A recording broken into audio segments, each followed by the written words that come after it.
Ladies and gentlemen, my name is Michael Owens. I'm the distinct honor and pleasure of being the mayor of the city of Mableton.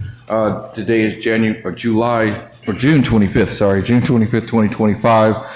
Welcome council, staff, and our residents and visitors to our regular city council meeting for this evening. With that being said, Madam Clerk, could you please call the roll? Yes, Mayor Owens. Present. Councilmember Ron Davis of District 1. Present. Councilmember Damiel Ladapo of District 2. Present. Councilmember Keisha Jeffcoat of District 3. Present. Councilmember of District 4, Patricia Alk. Present. Councilmember TJ Ferguson of District 5. Present. And Councilmember of District 6, Deborah Herndon. Present. Quorum present. Thank you, Madam Clerk. Councilman Day, would you mind providing an invocation, please, sir? Bless you. Let's pray. Heavenly Father, we thank you, we praise you, and we bless your holy name. Father, we thank you for your grace and mercy. And Father, we pray that you continue to guide us as we continue to work with this city, Father God, to let it be the city that you would have it to be, Father God. So we just give you all praise and honor in Jesus' name. Amen. Amen. Thank you. Ladies and gentlemen, if you can stand, please do so. And I'd like to recognize Major Knobloch. If you could please lead us in the Pledge of Allegiance, sir.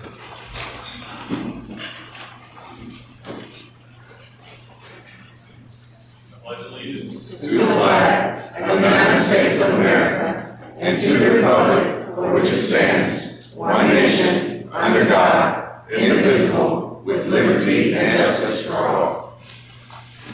Thank you, sir. All right, Council, you've been provided a copy of the agenda. I don't think there's any modifications to it, so I'd like to entertain a motion to approve the agenda as written. Motion to approve the agenda as it's written. Second. Thank you. Motion's been made and duly seconded. All those in favor of approving the agenda, please say aye. No, we didn't. Aye. We didn't exit. Oh, we didn't exit. Oh. Yeah. Oh, We have, Madam Attorney, we have a procedural item that we need to attend to. Before this meeting started, before this meeting started, we went into executive session for our work session. We did not close that session out prior to starting this meeting. Okay, just recess this meeting. Yeah. So, We move to recess. yeah. I'd like to entertain a motion to recess for 3 minutes. A motion to recess meeting. A second. Thank you. Motion's been made and duly seconded. All those in favor of recess for 3 minutes, please say aye. Aye. All opposed, say nay. Thank you. This meeting is now in recess. Council, what we need to do is pick back up from our work session and actually exit executive session and adjourn from that. So at this point in time, I'll entertain a motion to exit executive session. A motion to end executive session. Thank you. Motion's been made and properly seconded. All those in favor of exiting executive session, please say aye. Aye. All opposed, say nay. Ayes have it. Thank you. At this point in time, we have no other business in front of us from our previous work session, so I'd like to entertain a motion to adjourn that meeting. I make a motion to adjourn our work session. a second. Thank you. Motion been made and duly seconded. All those in favor of adjourning, please say aye. Aye. All opposed, say nay. Thank you. Our work session has been adjourned. Thank you for attending that meeting. And let's move forward now back into our regular city council meeting that we present. Yeah, so just go ahead and. Yes, I'm making a motion. Yeah, right. So at this point in time, I'll go ahead and entertain a motion to enter back into regular. Motion to enter back into our regularly scheduled meeting. I second. Motion been made and seconded. All those in favor of approving the motion made by Councilmember Ferguson, please say aye. Aye. All opposed, say nay. Thank you. The ayes have it. This is going to place us into the approval of the agenda, which council you've already had. I want to go ahead and call the question on that. All those in favor of approving the agenda as written, please say aye. Aye. All opposed, say nay. Ayes have it. Thank you for helping me unwind that little faux pas there. So, council, what I want to do now is go directly into 6A. 6A is part of our public hearing. We do have 2 public hearings this evening. The first one being a summary of the second public hearing on the FY26 budget and a second read of the actual budget Ordinance, which will be held by our Finance Director, Director Karen Ellis. So Director, please make your way forward. And at the conclusion of this presentation, again, we will open up for a public hearing where our residents will have an opportunity to either speak for or against the FY26 budget. Please, Director. Mayor and Council, good evening. We have your final presentation of your fiscal year 2026 budget. There have been no changes since our last presentation on June 11th. In summary, we have your general fund budget totaling $16,026,093 in revenues and expenditures. You have $160,000 in revenue and expenditures for your tree fund. You have $1.25 million for your special district's Six Flags fund in revenues and expenditures. You have a hotel motel tax fund of $375,000 in revenue and expenditures. And finally, a capital projects fund of $1.4 million in revenues and expenditures. Total revenues and expenditures for the city for fiscal year 26 is $19,211,093. With that, I offer to you to review the ordinance to adopt the budget for fiscal year 26. If you have no questions. Thank you, Director. Council, do you have any questions? This is the final and presentation of our FY26 budget. No questions? I just want to know, quick question, the numbers that she was reading, where do they sit? I missed that. Because it's 19 million at the bottom. That's the presentation you should see near the end. There is a summary. It might be like the second to the last slide. All right, 19,211? Yes, correct. All right, perfect, thank you. Council, any other questions? No? Thank you, ma'am. At this point in time, Madam Clerk, I'd like to go ahead and open up the public hearing for the FY 2026 budget. I'm sorry, I can't hear very well in here, but did you ask if there was any public comment for the public hearing? No, I did not. Okay. So, We have to open the public hearing to Yes. see if anybody wants to comment. yeah, we're just opening right now. Oh. Yes. Okay. Yeah. No, we're literally opening. If everybody would speak real loud, that would be very helpful. Sorry, I don't know what's going on this evening with things. Okay, we're going to start off with those that are for. If you want to speak on behalf or for or pro the FY26 budget, the podium is open, and if there's more than one people, you can queue along the wall. Last call. Hearing no one willing to speak for. If there's anyone that would like to speak against the FY 2026 budget, please come to the podium. Last call. All right.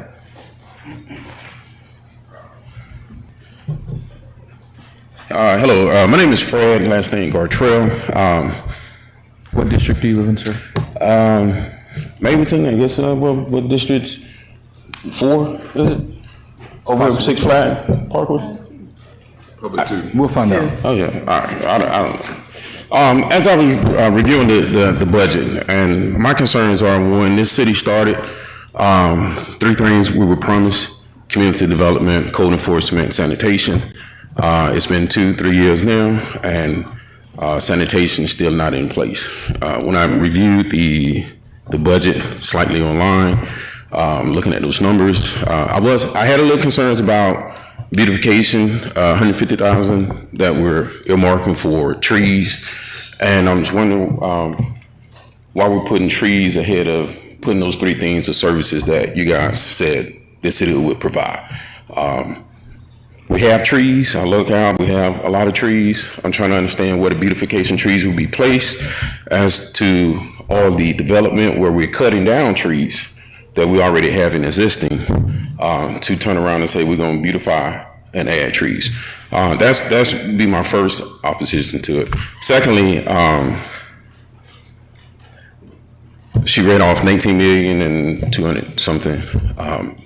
When I looked at the budget, I thought I saw like 16 million in revenues 13 million in revenues and then 16 million spending. So it looked like we were spending more than we were taking in. And if we were doing that, if things have changed since the last time I saw it, where we're taking in a little bit more money, I would have to look at that budget again. But initially, it looked like we were in a deficit already. And if so, how are we gonna make that money back up if we don't have property taxes for homeowners? All right, thanks.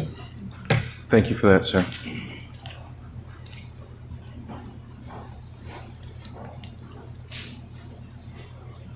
Do we have anyone else that would like to speak against the FY 2026 budget?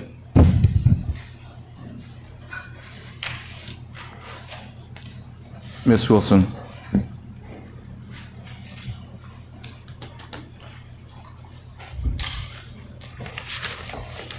The only thing I'd like to say pertaining to the budget is there have been rumors in the community that you guys are considering purchasing land. And my take, and I think the community's take on it would be, you have to satisfy the debt that you have, the $9.5 million for public safety and DOT services with the county, before you guys can start spending additional monies. I mean, if you're gonna spend $5 million for land, and you don't have $9.5 million for public safety and the DOT services, then why would you spend an additional $5 million? That puts a tax burden on the citizens.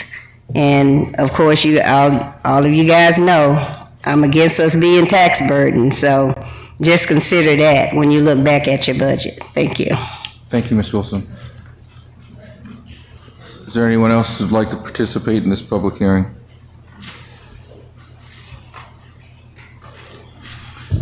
Seeing none, I'll go ahead and declare this. Mr. Mayor, yes.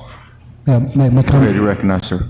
Yes, sir. I do want the council to know that the public is always open if they want to come see us directly during our working hours. The finance director, myself as the city manager, we'll be glad to go over in detail with any citizen. So we have, if you want to grab one of our cars, the finance director, myself, and we will get an appointment. You can come to our office and we will talk about things at a detailed level. Obviously, here in the public hearing, we have restrictions on being able to respond, but our office is open every day, and myself and the finance director, we're very open to any citizen that wants to talk about any detail of our budget, and it probably explain a little bit more than we could at this meeting. Thank you for that, Mr. Manager. Again, hearing no one else who wants to speak, we'll go ahead and declare the public hearing closed. Because Director Ellis did lead through there but did not go through the actual presentation, ma'am, I would give you the floor back for a minute if you would like to, if there's anything you would like to clear up or add. Just to clarify gentleman's question, the budget is a balanced budget. When you look through the detail of the revenues, previous presentations, the city is using prior year fund balance. So in a year where we had more revenues than expenditures, we can carry over that to balance the budget for one time, and it's for a one time only. So that is not anything to worry about the budget not being balanced, and also to make sure the city has more than adequate reserves, even using that reserve to balance this year's budget. Thank you for that. I know there's a consideration approval of the ordinance. Do you have any, we can just go into that if there's any discussion you want to have about the ordinance. I have nothing further. Unless anyone has other more questions, I'm be glad to answer them. So, council, do you have any questions about the ordinance that we're looking at adopting for the FY 26 budget? No? Nope. Thank you, ma'am. You're welcome. With that being said, council, having closed the public hearing, I'd like to go ahead and entertain a motion to approve the ordinance to adopt the budget for the fiscal year 2026, to establish an effective date, to repeal conflicting ordinances, and for other lawful purposes. That's a whole mouthful, Mayor. You could just say so moved. I make a motion. So moved. Okay, do we have a second? Okay. Second. Thank you. Motion been made and seconded by Councilman Davis. At this point in time, is there any discussion? Hearing no discussion, I'll call the question. All those in favor of approving an ordinance to adopt the budget for the fiscal year 2026 to establish effective date, to repeal conflicting ordinances and for other lawful purposes, please say aye. Aye. All opposed say nay. Hearing no opposition, the ayes have it. Thank you, Mr. Manager. You do have an approved budget, sir.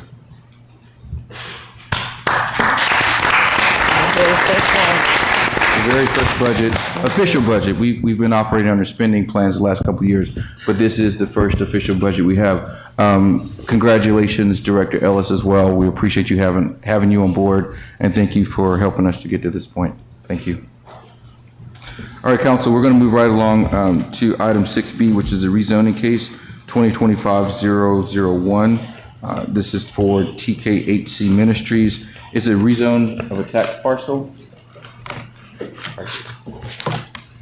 And Director Hughes, who is already up there, floor is yours, sir.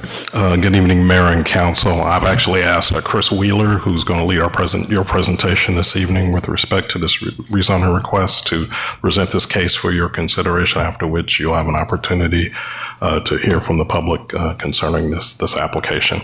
And I have a presentation I'm going to hand out to each of you real quick while you can follow along. Thank you, sir. And Michael, can I make a clarification too? I just have a minor request for modification to this. I think the intent was to ask the council to vote tonight. Was that the? Yes. Yeah, so if we could proceed with the presentation and the public hearing, but allow this to be presented for vote on the 16th, if you're okay, and then I can explain to you. Okay. Okay. All right. You.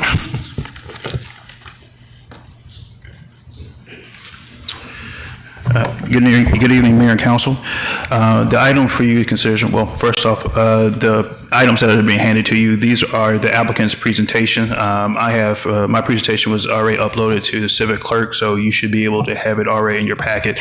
But again, the information you're being received right now is from the applicant, so you can hold off on reviewing that until they come up to do their presentation.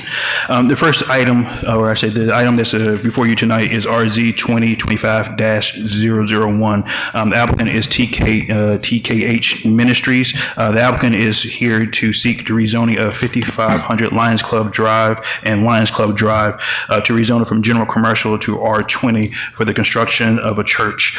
Before you on your screen is highlighted in red is the general commercial. In black etching is the subject properties. And then the aerial map located to the right of it, where the star is located, is the subject property as well too. This is the proposed site plan that the applicant is seeking to develop on site. The proposed building is 4,800 square feet. The number of parking spaces the applicant will have will be 71, which meets the Mableton zoning code. There is a 35-foot landscape buffer located to the north and to the east of the subject property. Again, it's kind of hard to tell with this black and white picture. The property has only access off Lions Club Drive, so going onto the site and off the site will be Lions Club Drive. Please note that this project is not tied into Cobb County Sewer. The applicant will be on septic, which they will get prior approval from, from Cobb County Water and Sewer, and as well as Cobb County and Douglas Public Health. This property is located in the Veterans Memorial Design Overlay. It's actually located within the Veterans Memorial and Mableton node, so they will have to adhere to the Mableton Veterans Memorial Design standards, as well as any other standards set by the Mableton Zoning Code. This is the proposed landscape design or landscape plan that the applicant submitted for consideration. This is a more detailed showing of what they plan to do if get approval here tonight, as well as satisfy all other development regulations. As you can see, they have several landscapes called out along the east boundary line, again within that 35 landscape strip, as well as the landscape strip located to the north. This is the proposed elevation that the applicant submitted for consideration as well. As the applicant is working on a building design, but they want the building design to look similar to what they proposed, what they have here. With all applications, staff has provided a technical analysis. Staff did recommend approval with 12 conditions, with 11 conditions. The Planning Commission did recommend approval as well, adding additional recommendations as well for a total of 13 conditions. Those conditions are located in your packet as well. At this point in time, I do ask you hold your questions until the applicant has done his presentation because your questions may have been answered at that time.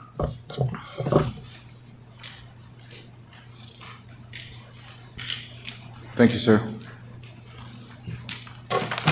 So, Mayor, it's my understanding that when you open the public hearing, the applicant and those for the application are considered in the 10 minutes. So. Okay. So at this point in time, we're going to go ahead and open the public hearing. And obviously, we have someone that's speaking for. All right. Floor is yours, ma'am. Good evening. I am Pastor Goggins, one of the founders of Thy Kingdom Has Come International Ministries. Thank you so much this evening for the opportunity to share some of our heart's desires for Mableton community. Established in 2007, led by Pastors Thomas and Teresa Goggins, TKHC offers a unique blend of marketplace and ministry expertise.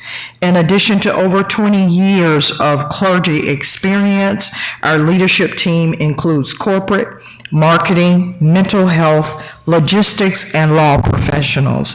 We're ready to implement ministry for impact. We believe that strong families build strong communities, and strong communities build strong churches. And that's what we're trying to do tonight. And our presentation that you're looking at in your handout, it kind of shares with you in the now of what Lions Club Drive looks like. So if you want to glance through that, this is a no outlet street, Lions Club Drive. It's behind Veterans Memorial. As you guiding through there, we have almost 5 acres there to build on with a tremendous vision for this city. We believe that we've been serving the county for 18 plus years, and that's with serving the community as well. So that's one of the things that we want you to consider tonight, and thank you for this time. Thank you, ma'am.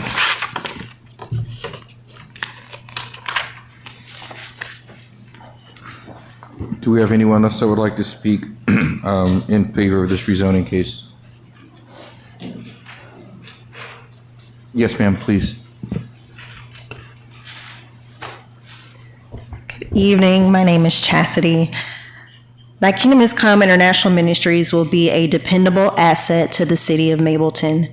TKHC has an 18-year history in the Cobb County area, offering safe spaces for worship and avenues for community, mental, physical, and spiritual welfare. We are ready to expand for impact and look forward to contributing to the growth and legacy of Mableton. Thank you. Thank you, ma'am. Anyone else would like to come forward?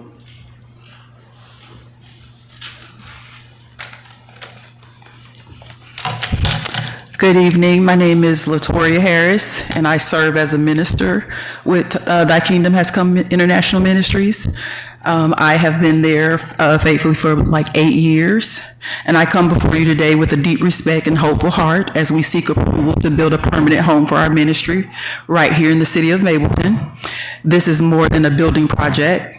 This is a continued investment in the people in the city. TKHC Ministries has been long-rooted in servicing the city of Mableton.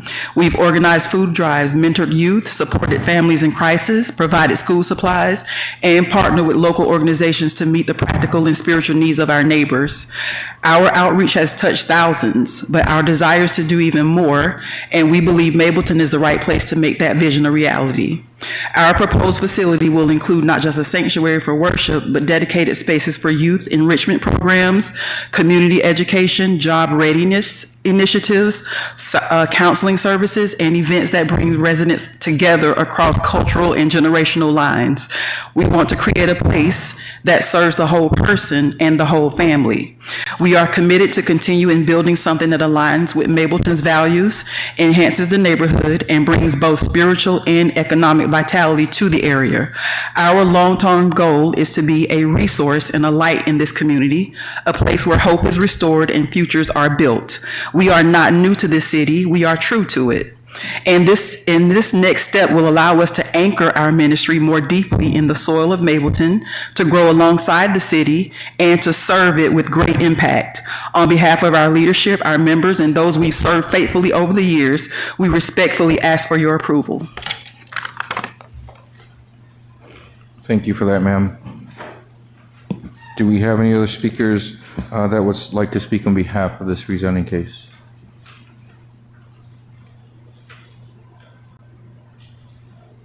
All right, hearing no others, do we have, we have 10 minutes set aside for anyone that's in opposition of this case. So if there's anybody that's in opposition to this zoning case, please step forward. Yes, my name's Steve Young. I represent the Mableton Improvement Coalition. Actually, we're generally supportive of this development. Lions Club is vastly in need of some tender loving care, and I believe the ministry will provide that. We are cautiously optimistic. We just concerned that make sure the elevations are accurate and that they do adhere to the Veterans Memorial guidelines. Apart from that, we have no other objections. Thank you. Thank you, sir. Do we have anyone else that would like to speak in opposition of this case? Ms. Wilson, you're recognized.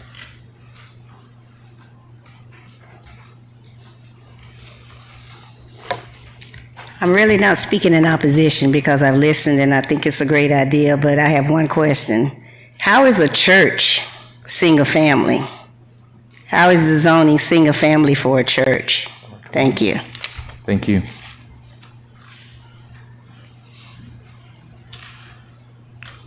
Is there anyone else that would like to speak in opposition to this case? Last call. You're recognized, Ms. Nash. Yes, my name is Brenda Dash in District 3, and I'm not here in opposition to the church because Lord knows I support all churches. The only thing I am here against, and I'm going to address it a little bit more in the public comments, is the process. I know I've been trying to watch this online, and it seems like there's, from a presentation standpoint, I've been involved in the zoning process for a while, and there seems to always be a lot more details given to the planning commission, to the commissioners, to the council people. There's a lot more information that's involved in making these decisions than what I'm seeing presented. Now, you guys were presenting with a nice big packet 5 minutes before I guess you're supposed to vote. Don't know if you've had time to review it already or not. The public has not seen it, or that I'm aware of. I haven't seen it. And that's what I'm going to bring up more in public comments. It's just lack of information. We all need to be involved in this process because decisions are being made that precedences will be set on. If you agree to this, then somebody else is going to use this to agree to the next one because it was already voted on before. So precedents are being set for the city of Mableton, and I just hope that everyone's getting all the information that they will truly need to make decisions. And again, this is in no way trying to speak against the church and what they're trying to do. It's just in the way it's being presented. Thank you, Ms. Nash. Sir? All right, thank you again. Again, my name is Fred Gautreaux. I don't want to take up too much time, but to add to what you were saying on that, when I think about Lions Club Drive, the placement of the church, I think that's over behind auto detail repair place, Crystals, if I'm thinking that correct. My only concern would be when we're talking about that size of a church and being on a sewer and a septic tank, environmentally, that information wasn't presented, and as she stated, that information was presented for the public to take a look at that rather than it being on the public sewer. A septic tank has to be cleaned out, it has to be maintained, and all those great things like that. Again, I'm not in opposition to a church being there. My question would be the location, the businesses that are around that location, and that septic tank. Thank you. Thank you, sir. I think we have a couple of minutes left. Is there anyone that would like to speak in opposition of this rezoning case? Last call. All right, it does not appear we have anyone else that would wish to speak in opposition of this. We've already gone through the 10 minutes to be allowed. At this point in time, we'll go ahead and declare the public hearing closed. Mr. Wheeler, I'll give you an opportunity to address council, sir. Yes, sir. So the information or the supplemental information that the applicant has, again, that's just supplemental information that's related, that can be given to you guys. That is not what the basis of criteria which you'll be making your decision on. That is in your staff report. That's in the packet. That is available online. Again, the whole purpose of the information is to provide any supplemental information that they may be deemed warranted that the council should know. But for you to make your decision tonight is going to be based off the staff report and the criteria, which are 5, or I should say 6 criteria, which you'll be determining if you want to approve it, such as, is it consistent with the comprehensive plan? Would it be excess burden on treats for public facilities and those such nature and so forth? Again, council, you can make any decision what you want to do. However, the basis of your decision will be based off the criteria in the staff report. So I want to make that clear. So again, what supplemental information that the church provided, again, we usually like to get that, beforehand and put that on the website. But again, what's important, that is already available on the city's website for you to make your decision tonight. So I want to be clear about that. As far as regarding the septic and the septic tank, please know that they have to get approval from Cobb County and Douglas Public Health for the septic tank. So even if you do approve it, again, there's no guarantee. Again, if something happens where they may not have enough soil compatibility to actually install a septic tank. So that's a separate deal in itself. Again, right now there isn't any issue that's been brought before staff to know that, hey, this is not it's not a suitable place for a septic tank. All that was done prior before the city took over. But even so, staff will still submit it to the Cobb County and Douglas Public Health to say, hey, is this okay for a septic area and so forth? Because originally the building was a different design, but however, Cobb County's comments made them change their design standard because the lack of sewer availability on site. So therefore, the applicant proceeded with the septic tank. So all that has been addressed early on before the city started. So I just want to get clarity. So you're not saying it's not unknown. You're saying it has been addressed prior to when this was with Cobb County. Yes, sir. Okay, thank you. I have a question, Mayor. Yeah, Council. Oh, yes. Also, again, it is the church being in single family as well too. So it is not unusual for single family districts to have churches. It's very common across the state of Georgia. If you look at old churches that have been around before new cities pop up, they're usually in single family zone districts.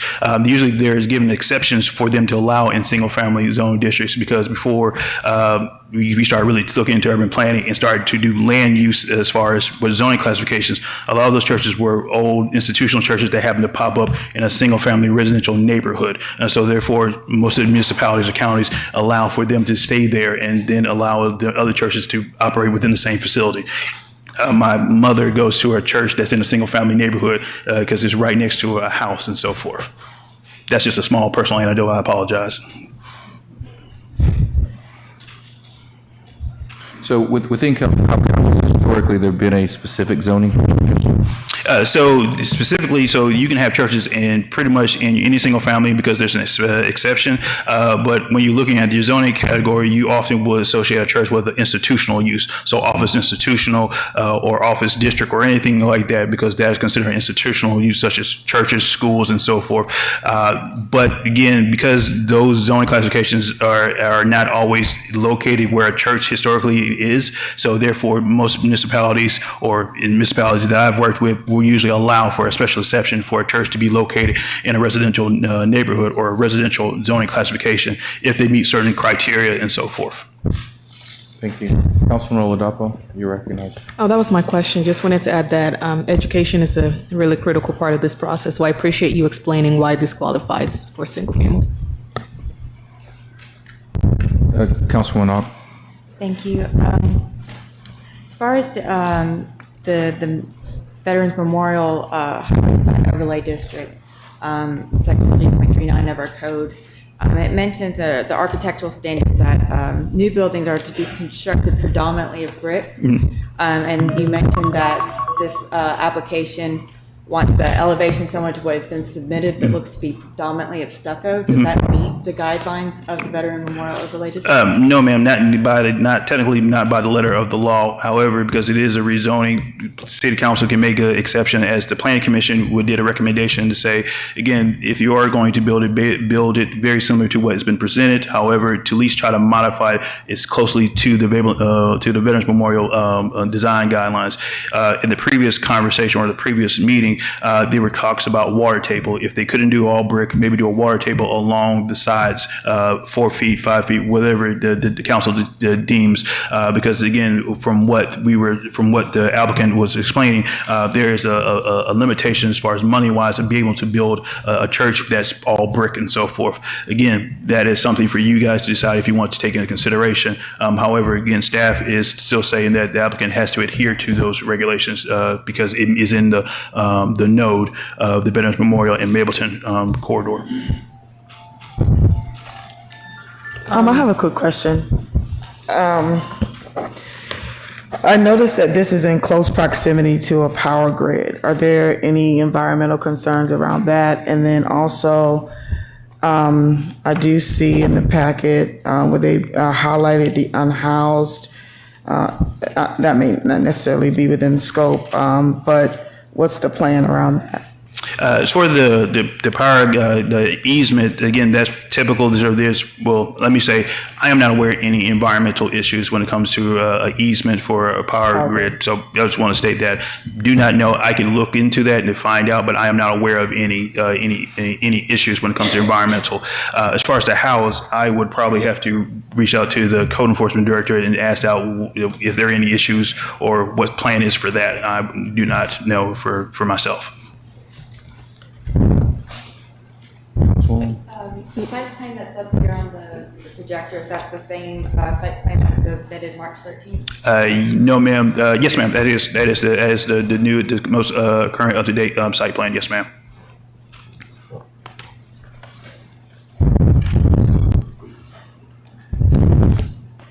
The one question I have for the applicant actually is, we're zoning this as a single-family residential. Are there any other things that you're looking to do on site? Bringing in folks, homelessness or anything like that you might be looking at? Absolutely. Our vision is to, because there's other 3 acres further down Lions Club that is available for sale. So as the church continue to grow, we want to kind of obtain more land in order to build a youth facility and continue to build the vision out. Yes. But do you plan on having people living on site for a given? No, period? sir. Okay. Like a vocational or transitional home or something like that? No. While you're there, could you talk about the marketplace component of what TKHC does? Yes, the marketplace component is our leadership staff. So we come from an array of backgrounds. So a lot of them are in corporate marketing, yes. Very nice. Thank you.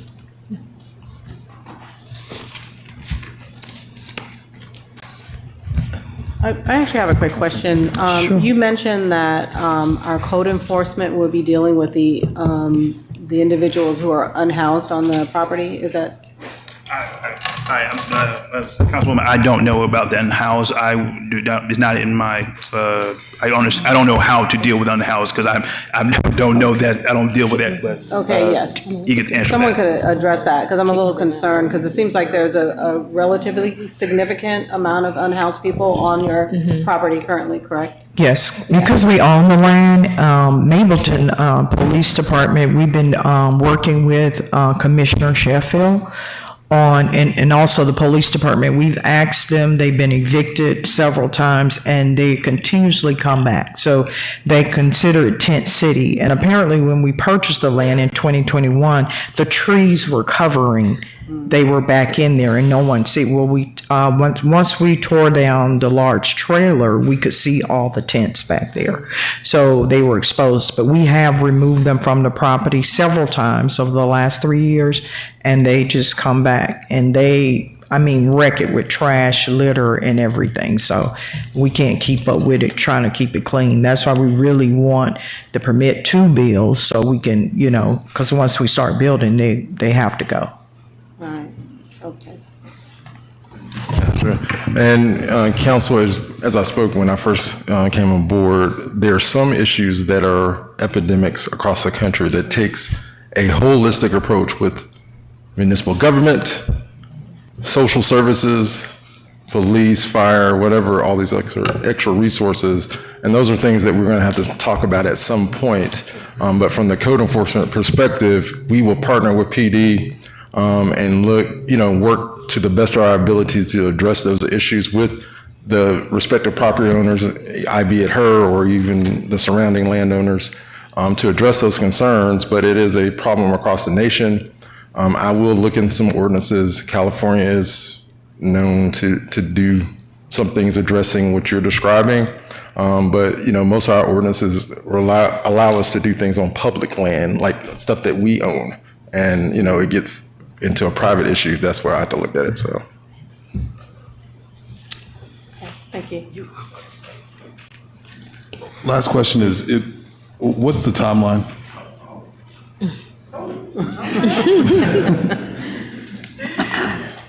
The timeline, actually, we purchased this land in 2021, so we wanted to start that January. So we've been in Cobb County, and I wanted to add too, with our particular property does not have a city water line.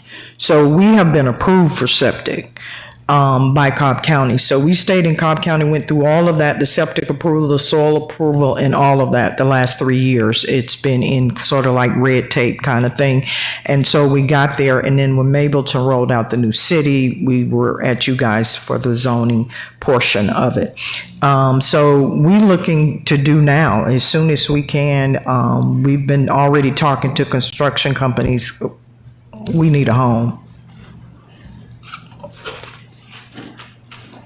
We have a procedural question for our attorney, actually. She Go ahead, mentioned ma'am. about- Yes, please. You mentioned about having to defer this to the 16th for a purpose, so what happens tonight and what? Yeah, that's what I was about. So it wouldn't be a deferral, it would just be to postpone the vote until the 16th. Oh, okay. So tonight you would just have the information that was provided in the public hearing and then vote on the 16th.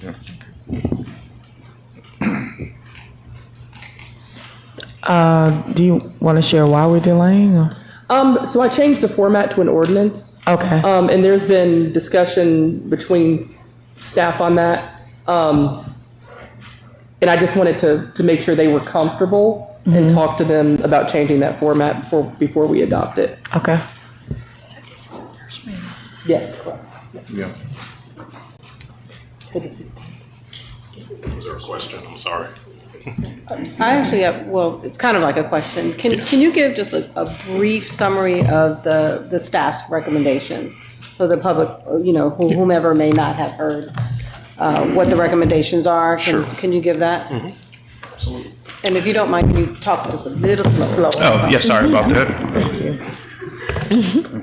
Y'all can't understand my southern accent? I apologize. No, it's a fact. There's staff recommendation, there's also the planning commission recommendation. Right. The planning commission did take into account most of the recommendations of Yeah. the staff, so I would say the recommendations to look for as far as Right. recommendations would be Okay. Yeah, so in their staff report, there's just the staff recommendations, which are the recommendations we present to Planning Commission. And then once the Planning Commission gives their recommendation, that is the recommendation going before the City Council. So their Planning Commission did recommend approval with 13 conditions, and I can read those if that's what you want me to do. No, just a bullet point. A bullet point. If you can. So really, just to kind of summarize the approval, again, it's approval, and then the use for this property would be just for the church and accessory uses only. Then there are just approval as far as just regular standards, development standards that we have to adhere to. I will highlight the conditions which the Planning Commission wanted to include. One is to no expansion of the proposed building or additional buildings due to lack of sewer capacity. And then the other one was they amended Cobb County's Department of Transportation recommendation for number 3 to remove paying fee in lieu to comply with the recommended county standards if constraints exist and subject to City of Mableton approval. That's specifically the curb, sidewalk, and gutter, and so forth. And then the last one was the building architectural design to be substantially similar to design presented to the Planning Commission on June 5th, 2025, and except to be modified to meet the Veterans Memorial Highway design standards. Madam Attorney? Madam Attorney? Sorry. Would it be best that we make like a motion or add the stipulations tonight and add this consent agenda at our next meeting, or what's the best way procedurally to go? No, I can easily put this, I can ensure that the stipulations are on the consent agenda for next meeting. So those stipulations would be, again, reported to me by community development. They would go on the document, and then that would go on your consent agenda. So we can easily put this on the consent agenda.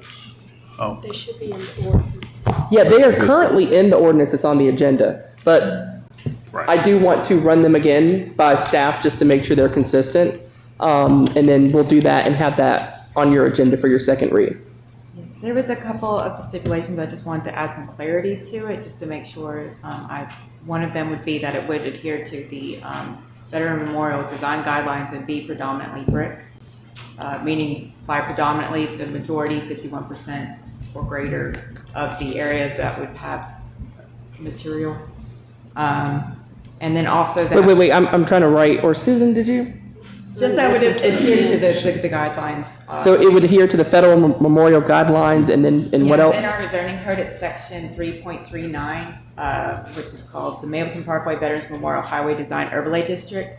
The architectural standards is number 3 on page 187. Okay, so you just want reiteration in there that they'll adhere to those guidelines? Okay, and then what was number 2? And then also to just be clear that we do want a sidewalk and gutter. I guess there's a paying in lieu of the comply. Remove that. Make sure that there will be a sidewalk. And what else was it? So to ensure that there'll be sidewalks and gutters? The curb, gutter, sidewalk So just to clarify, no payment in lieu. You actually want them to provide the sidewalk and gutter. Okay. Anything else, Councilman? Okay, and if there's no objections to that, then we'll put it in. Well, I do want to go back because it was mentioned before about related to design guidelines that it would be predominantly brick, but I think in the elevations that we saw, it does have brick. It's primarily stucco, but it does have brick. And if I remember, Mr. Wheeler's comment was that there was a recommendation to go forward with that as an exception because it is partially brick.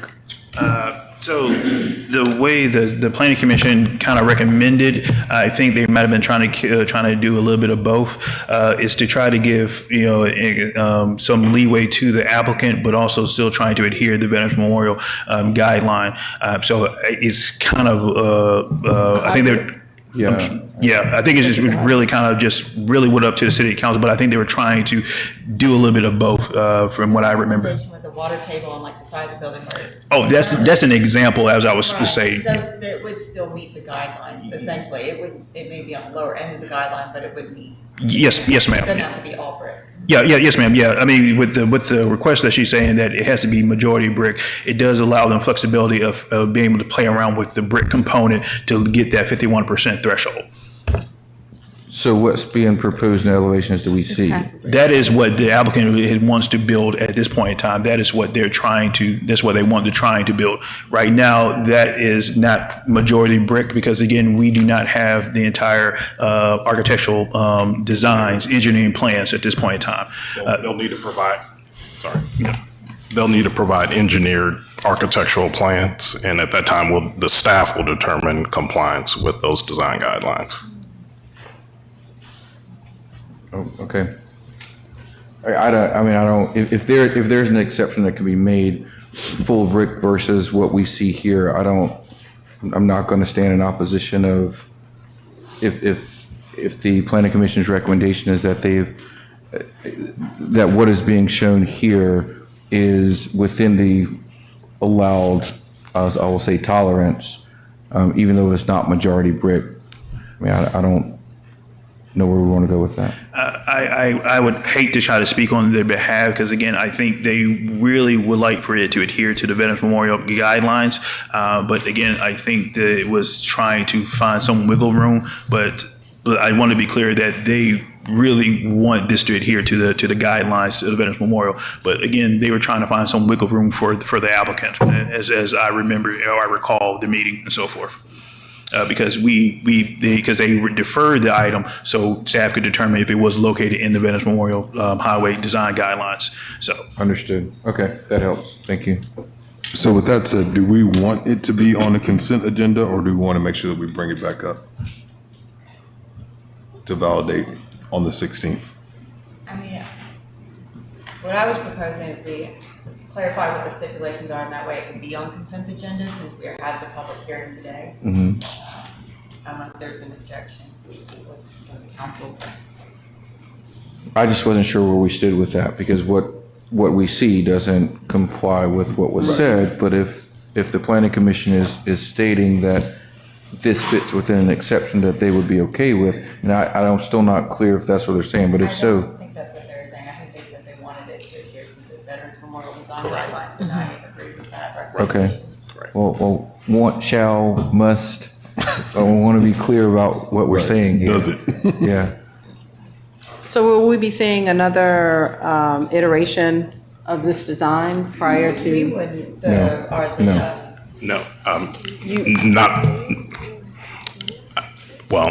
I mentioned before, well, maybe I didn't mention before, I think the text or the actual stipulation is your hook for them to comply with those requirements. Then they will go meet with their architect, their engineer, and actually, as they're going through the development permitting process, staff will review those to make sure they comply with those guidelines. Okay.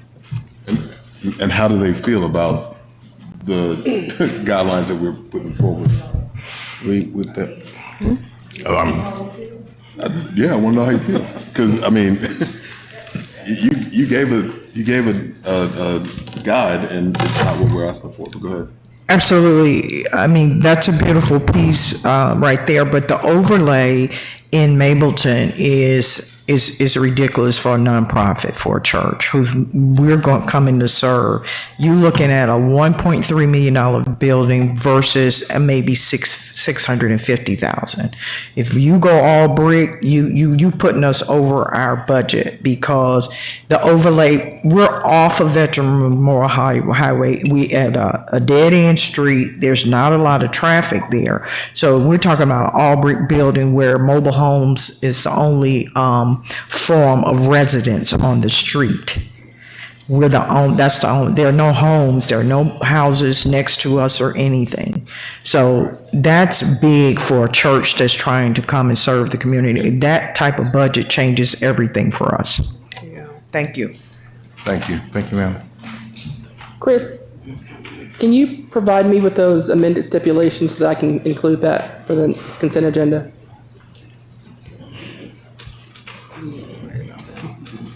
Okay.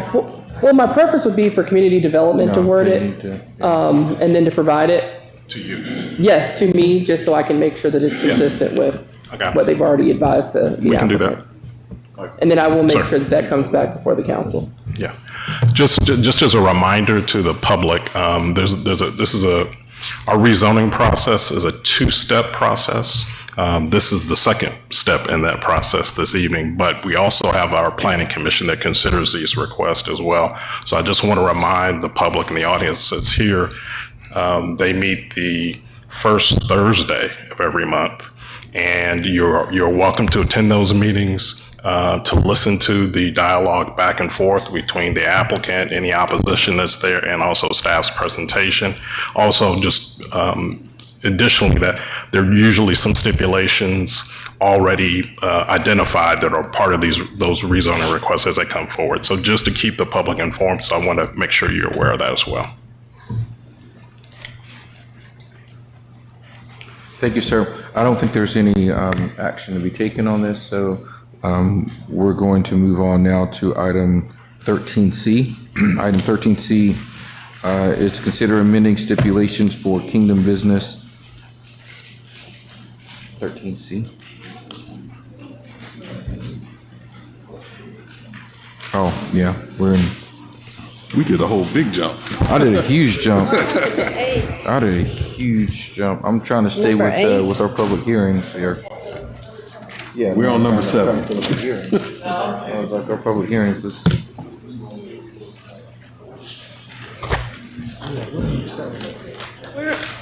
Are we at number 7, right? We are at number 7. We are at number. Actually, I'll move past number 7. How about we go to number 8?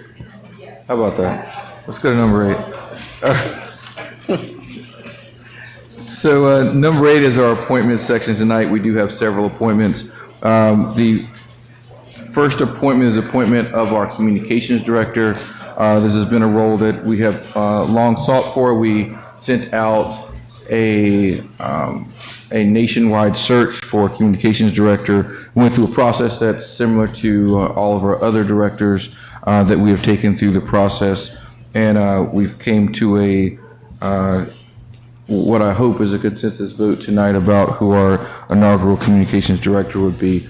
I have the distinct honor and pleasure, I'm just going to go ahead and move forward to Mr. Gregory Woods is my official nominee to serve as our inaugural communications director. With that being said, council, I think you've had an opportunity to meet Mr. Woods and gain more about his background and understanding. Again, did go through a full technical panel and a culture and fit interview as well.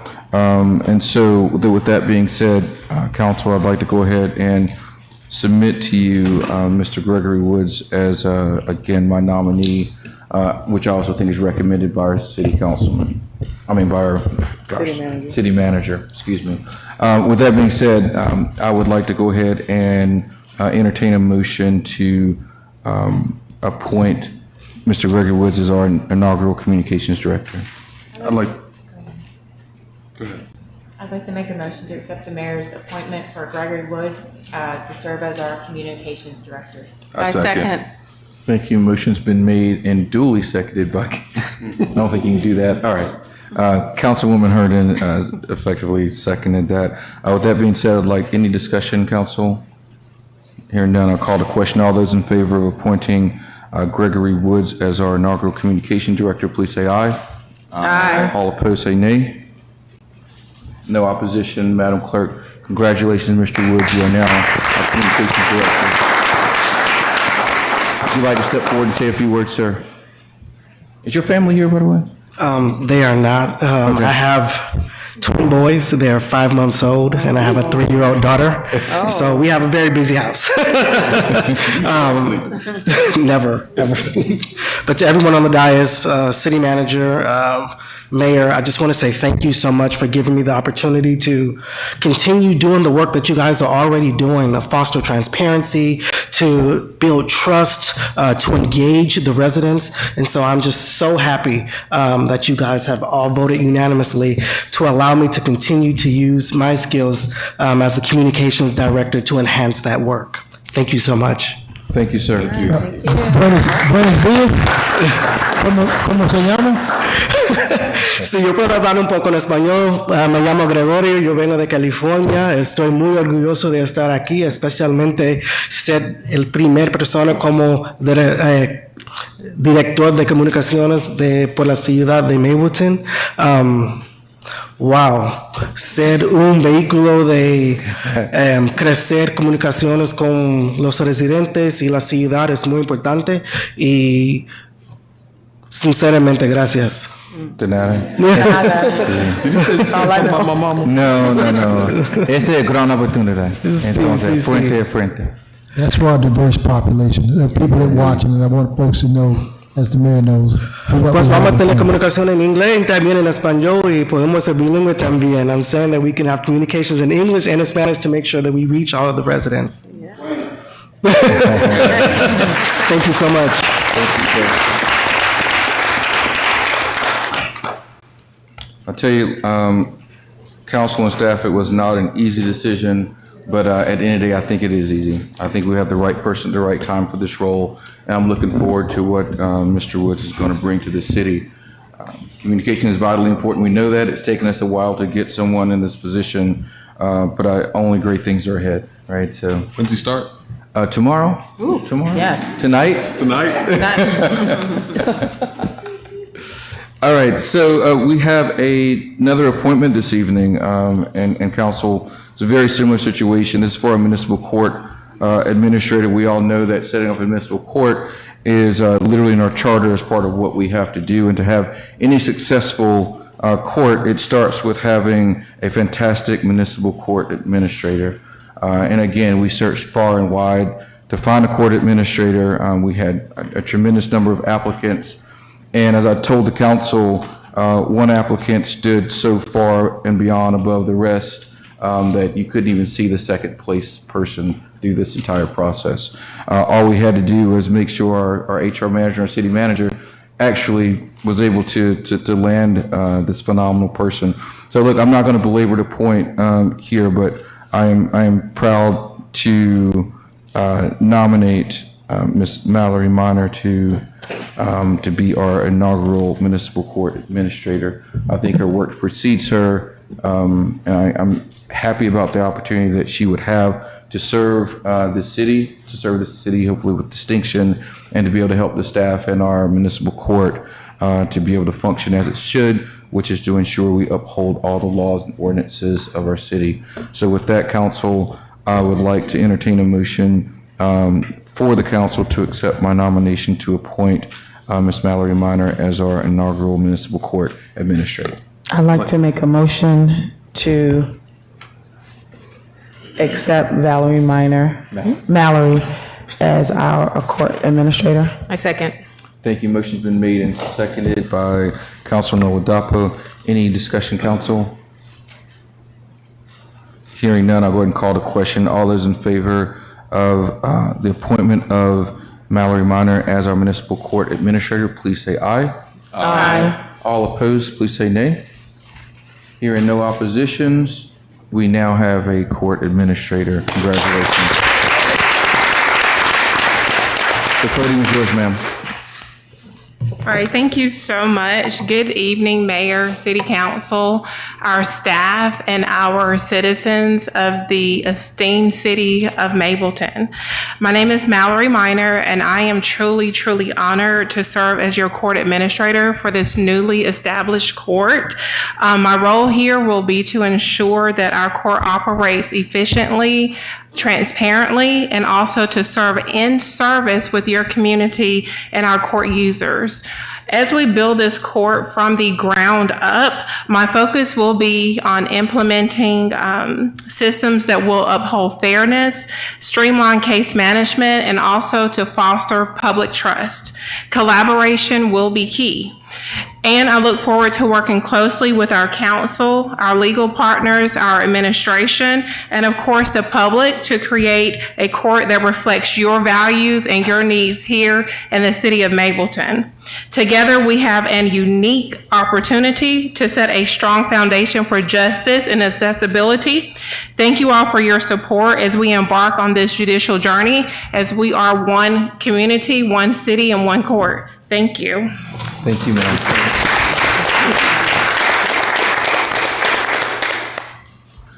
Okay, Mr. Manager, we're down to only 2 directors left to have a full complement for the city as it stands right now. So move forward there, and we will be able to run this city with at full capacity. Okay, we're going to move on now to 8C. 8C is the swearing in of Board of Zoning Appeals. This is one of our CABs, one of our commissions, boards, and authorities.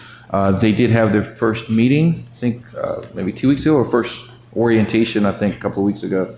But I know there were still a couple of members that were not. And if we want to go ahead and do that, I'll get the oath, and I think we do have at least one appointee for the Board of Zoning Appeals.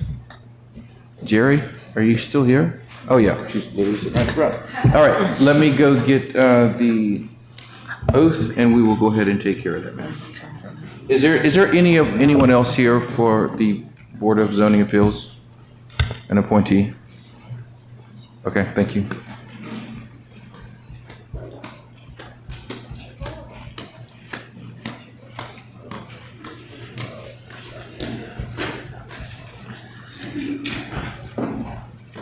Sarge, you want to come forward, ma'am? It'll be a simple process. You just raise your right hand, repeat after me. I, Jerry Aldridge, I, Jerry Aldridge, a citizen of the United States, and being an appointed official of the city of Mableton, and the recipient of public funds,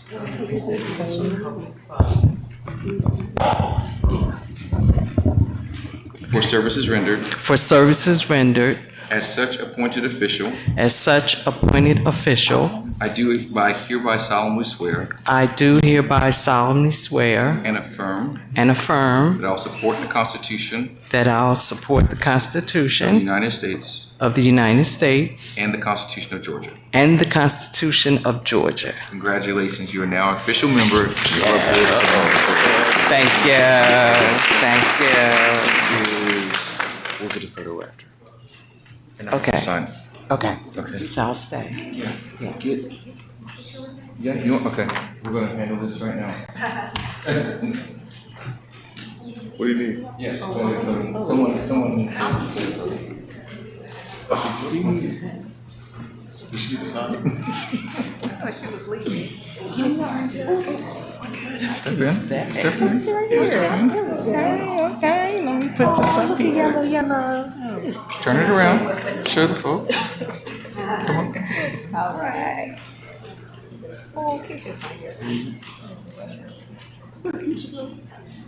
Ladies from, thank you. Thank you. Congratulations. If you sign it, take it to the clerk, then I'll sign it afterwards. Okay. Okay. Thank you, ma'am.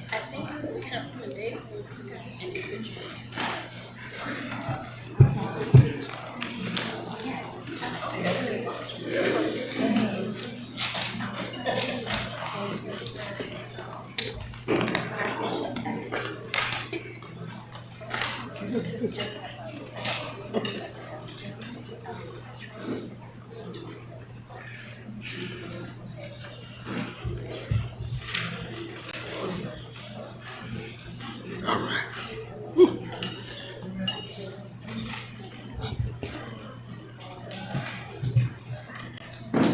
Once again, I'd like to say congratulations to our new communications director, Gregory. Once again, I'd like to say congratulations to our new communications director, Gregory Woods, our municipal court administrator, Mallory Minor, and our new Board of Zoning Appeals member, Ms. Jerry Aldridge. That closes out. Yes, please. That closes out our appointment section for this evening. We will now go into public comment. Ms. Clerk, do we have any public comment cards? Yes, Mayor, we have three. you, And ma'am. we have someone that's already spoken twice, Denny Wilson.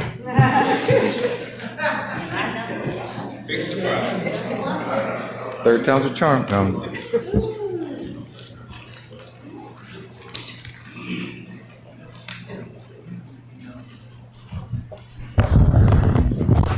Good evening again. Good evening, ma'am.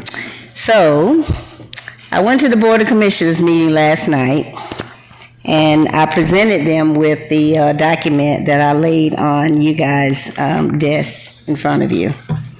Because I've been asking them for a breakdown of the services by district,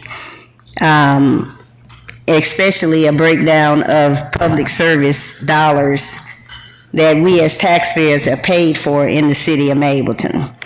So the document that you're looking at came from the Six Flags Special Tax District when they formed it in 2014.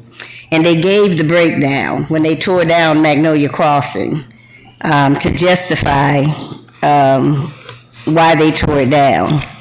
But as you can see, they have 735 responses from public safety for all apartments on Six Flags Drive. They have 237 from a single apartment complex, which constituted 32.25% of all public safety calls in that area. The average cost per response, which they said they didn't have, was $184.06 in 2014. Cost to Cobb County to subsidize public safety for a single high-crime apartment area was $43,622.22. And cost to Cobb County to provide public safety for all apartment complexes on Six Flags Drive was $135,284.10. Cost savings to Cobb County over a 20-year life of the district was, which I told them I don't know how they came up with this number, was $2,705,682.00. That was based upon the 2013 crime stats. So as you can see from these numbers, they can pull these numbers out, and they can tell you how much public safety, how much Mableton is costing them for public safety. And these are actual numbers that came from Cobb County themselves. So as I said, I think we would be off the hook to them for maybe $1 million to $3 million, but nowhere near $9.5 million based on these numbers. Thank you. Thank you, Ms. Wilson. Cassandra Brown. And after Cassandra is Brenda Nash, if you still want to speak. Okay. Good evening, everyone. This is timely because earlier we talked about Lions Club Drive. We talked about the church that's intending to build there. And also we talked about homelessness. And so absolutely, I think after being here for 23 years in Mableton, definitely seen an uptick in homeless individuals. What I would ask and implore the city council, the mayor, to think about is how we can engage our community partners in helping to address homelessness. I know that the city has a whole lot on their plate right now, and I'm not necessarily expecting you all to come up with a solution other than maybe figure out a way to connect. I know we've got the Washingtons out here today, Family Life Restoration Center. We've got the Hope Family Resource Center. I know there's Sweetwater, further down Veterans and Austell, but there are folks out there that do work with the homeless, and I think there's a way to not demonize them or criminalize them, but just figure out a way to potentially get them help. And then one last point on Lions Club Drive, there is a hotel. For those of you all who don't know, there's a hotel on Lions Club Drive, and oftentimes when those people can't make their rent, they go to the park, to the pavilion. And they'll be there, and you can tell because they have all of their things. They're not going to leave their things. They're going to just wait until they get their money back up so that they can go to the hotel. So sorry, I don't have some, big solution here, because I think our code enforcement, Alejandro, kind of spoke to, this is a very complicated issue, but at minimum, we could start to connect our homeless individuals to community resources. Thanks. Thank you, Ms. Nash. And Ms. Nash is the last card I have. Thank you, ma'am. This is Brenda Nash with District 3.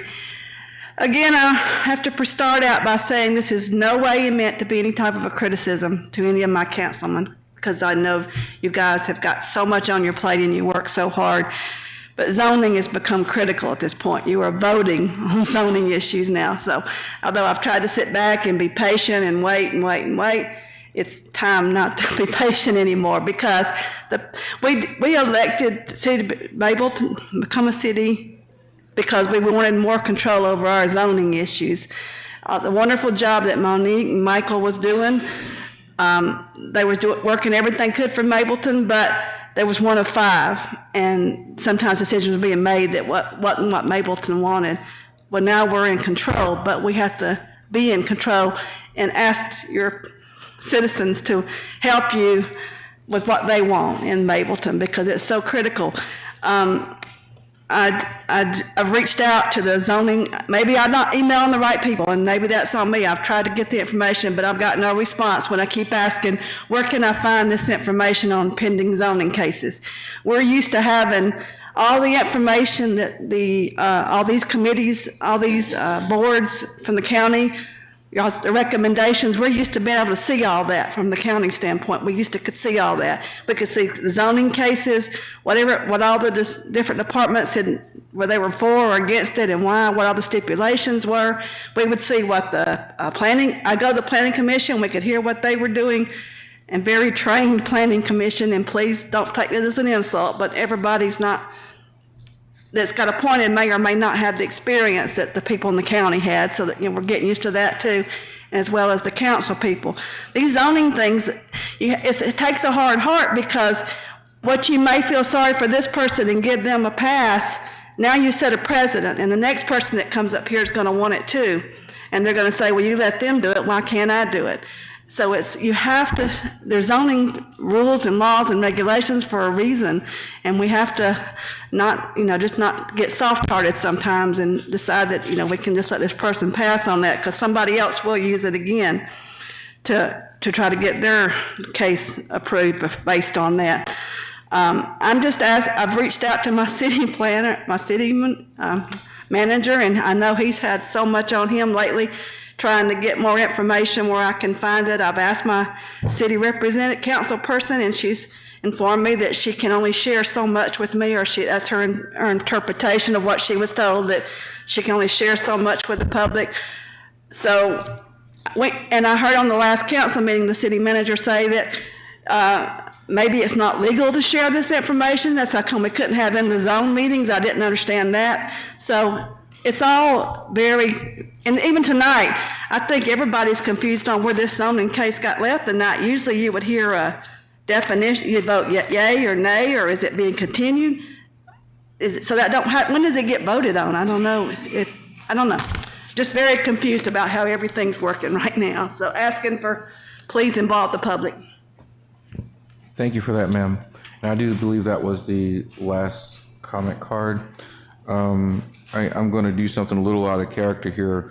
Mr. Manager, I'm going to give you a moment, because we are in a not a critical time, but we're still in a transition time, and I want to make sure that the public has a very clear understanding of where we're coming in with this, where there may be cases that have been long heard. These are not net new.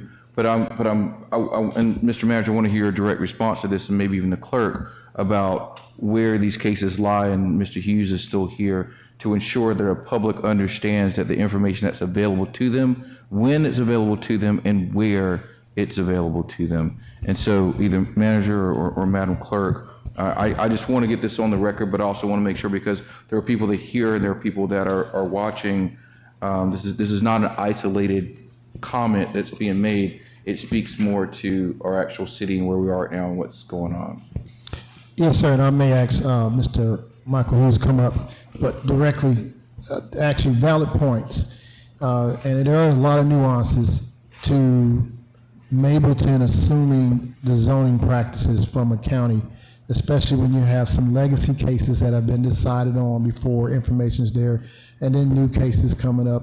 Obviously, with our system, new planning commission, we understand what you're saying. There is never an excuse for us not to be responsive, though. Mr. Manager, if you could address your responses to the council and to Mr. Hughes, only because we want to maintain some integrity of this. I'm asking you as the city manager to ensure that we have clear understanding of what's going on. Yes, sir. I apologize. Thank you, Mr. Mayor. Yes, council. There are nuances that us being in transition, with some cases heard way back as far as 2009 that we're inheriting. And as some of these things fade out, we're going to have some areas that really are a little confusing. That's something we have to work through. But when it comes to this council, there are rules that you should not be hearing a case before information is made available to the public. That is in our ordinance.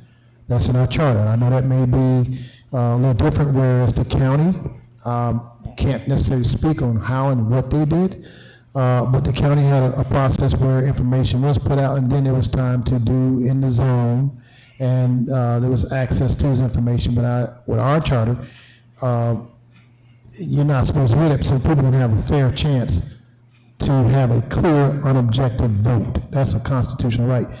I'm not knocking some of the previous practices, but the city is putting this responsibility on you. So there will be differences on how the city handles and how the county. So I want this council to understand that there will be demands from the folks that may have used to what they saw at Cobb County, stuff's being heard by other bodies like neighborhood planning units, certain other bodies that had input.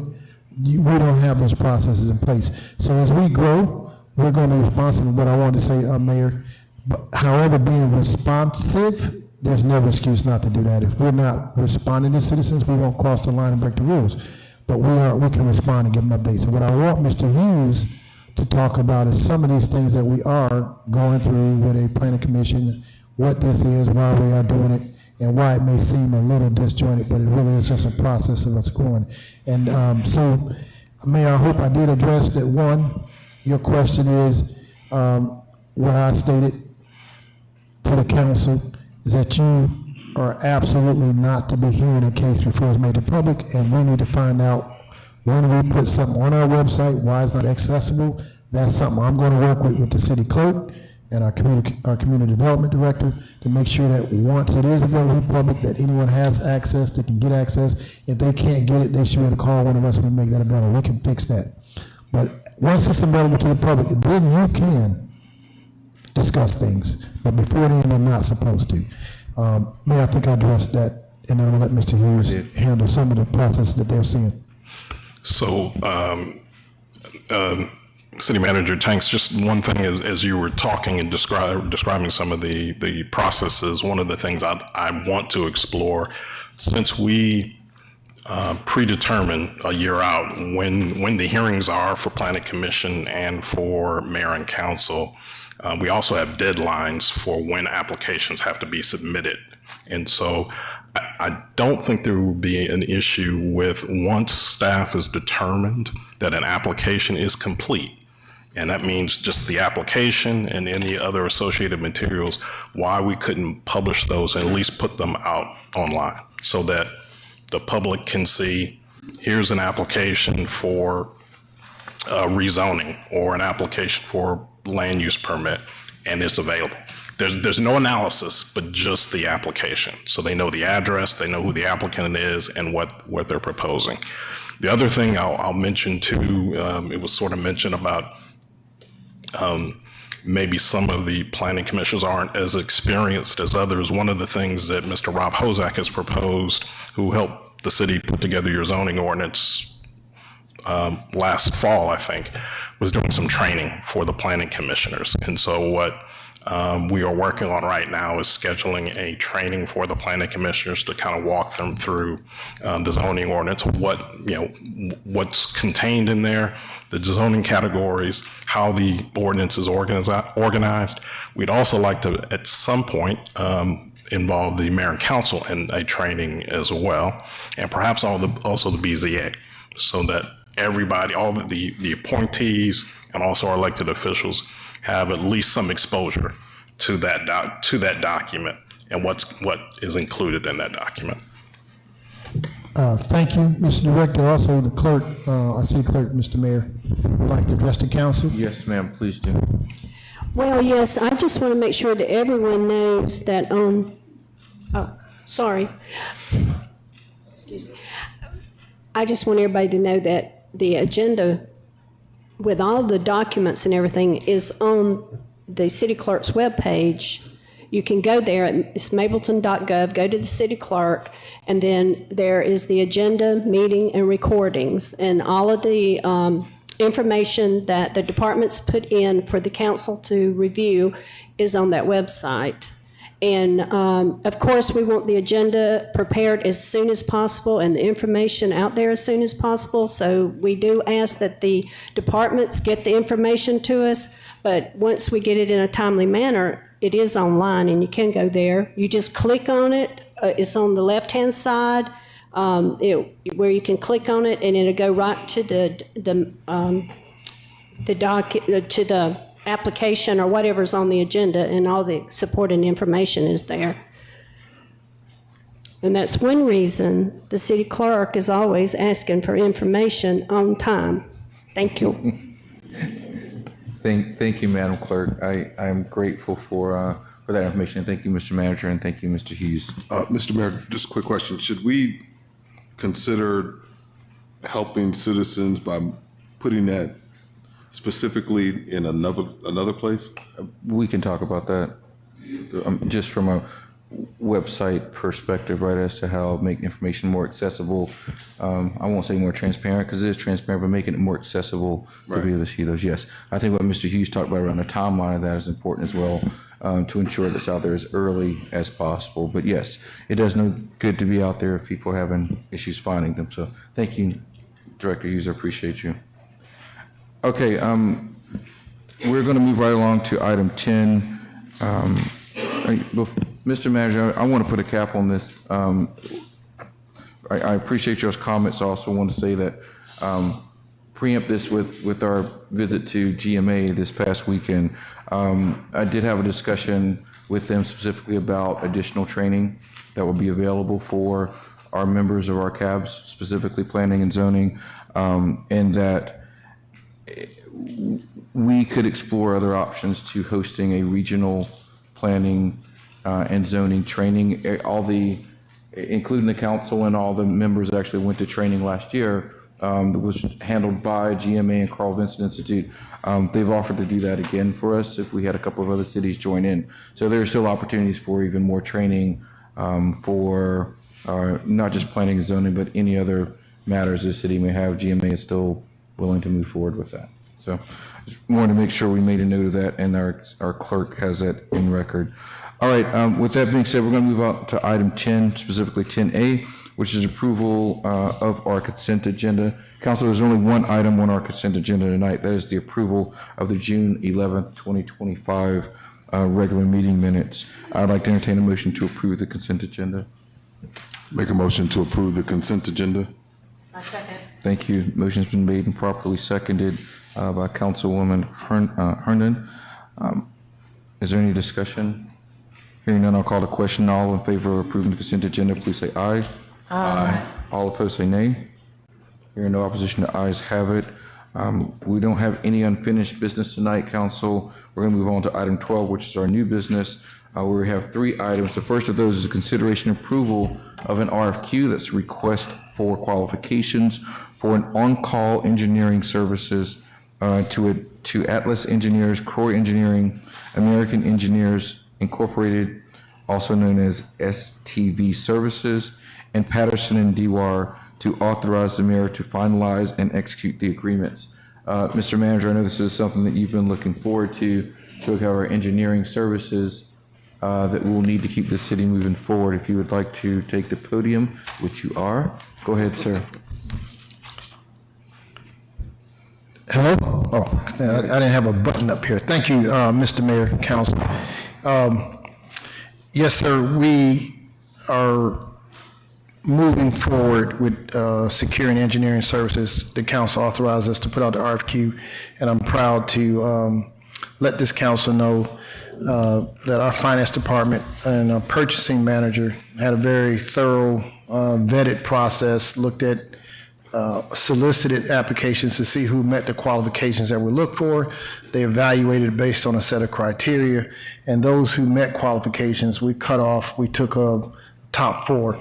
What this allows us to do is to have access to any one of these engineering firms if we need a service that they can provide. And particularly, we know that very soon we need to start working on SPLOST projects and project management. We have other things we're going to be looking at the city. And so this allows me as a city manager, once you approve this tonight, that I can call one of these engineering services that's been budgeted in our finance, in our budgets to carry out some of the services. Some of the things that we were looking for were engineering capabilities that include transportation, civil engineering, transportation engineering, environmental, structural, stormwater, and utility. And then I mentioned also program management. We have 4 that we'll be asking the council to approve. That is Croy Engineering, Atlas Engineering, American Engineers, also known as STV Services, and then Patterson and Dewar. These engineering firms have experience in all the services that we will believe we'll need as a city. And so I do ask the mayor and council for your approval of these firms, and they approve this tonight, and we'll move forward from this point on. Any questions? No questions, council. Thank you. With that, I'll go ahead and entertain a motion to approve the RFQ.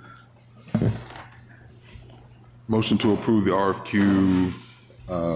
Oops, wrong page, sorry.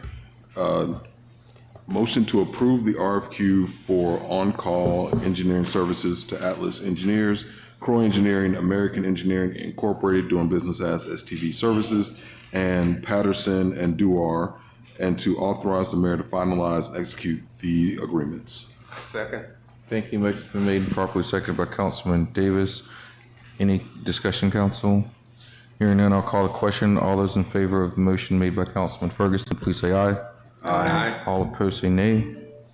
No opposition, the ayes have it. Thank you. We'll move to new business item 12B, consideration of a resolution of the City of Mableton, Georgia, to apply for a Georgia Beverage Association community grant. And this is going to be spoken to by our Sustainability, Waste, and Beautification Director, Emily Groth.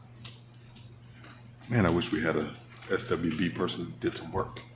Do we have the clicker, perhaps? Clicker? Yes, yeah. Allison. Allison's coming.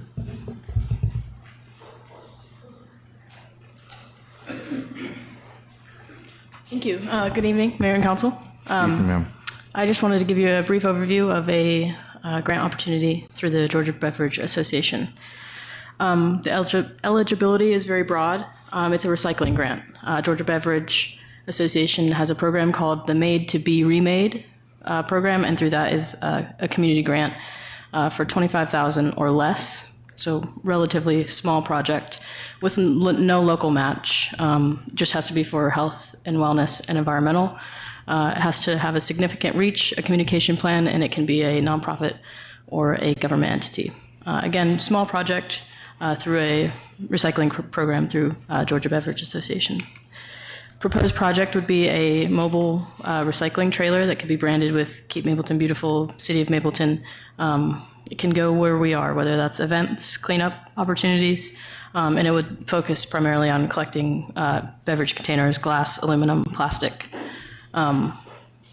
These trailers are within the budget of $25,000 or less, and we can partner with local recycling opportunities, the Charm Center in Atlanta, or Strategic Materials, or even at that time, Keep Cobb Beautiful as well.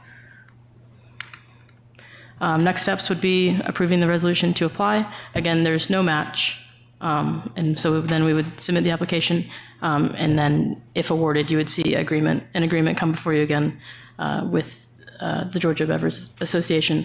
And the grant applications are judged by both Georgia Beverage Board of Directors and Keep Georgia Beautiful, who's the statewide Keep X Beautiful for our state, who we are friendly with in our endeavors to become a Keep Mableton Beautiful. So relatively small project, but good chances here if approved. Thank you, ma'am. Questions? Councilman Ock. Yeah. Okay,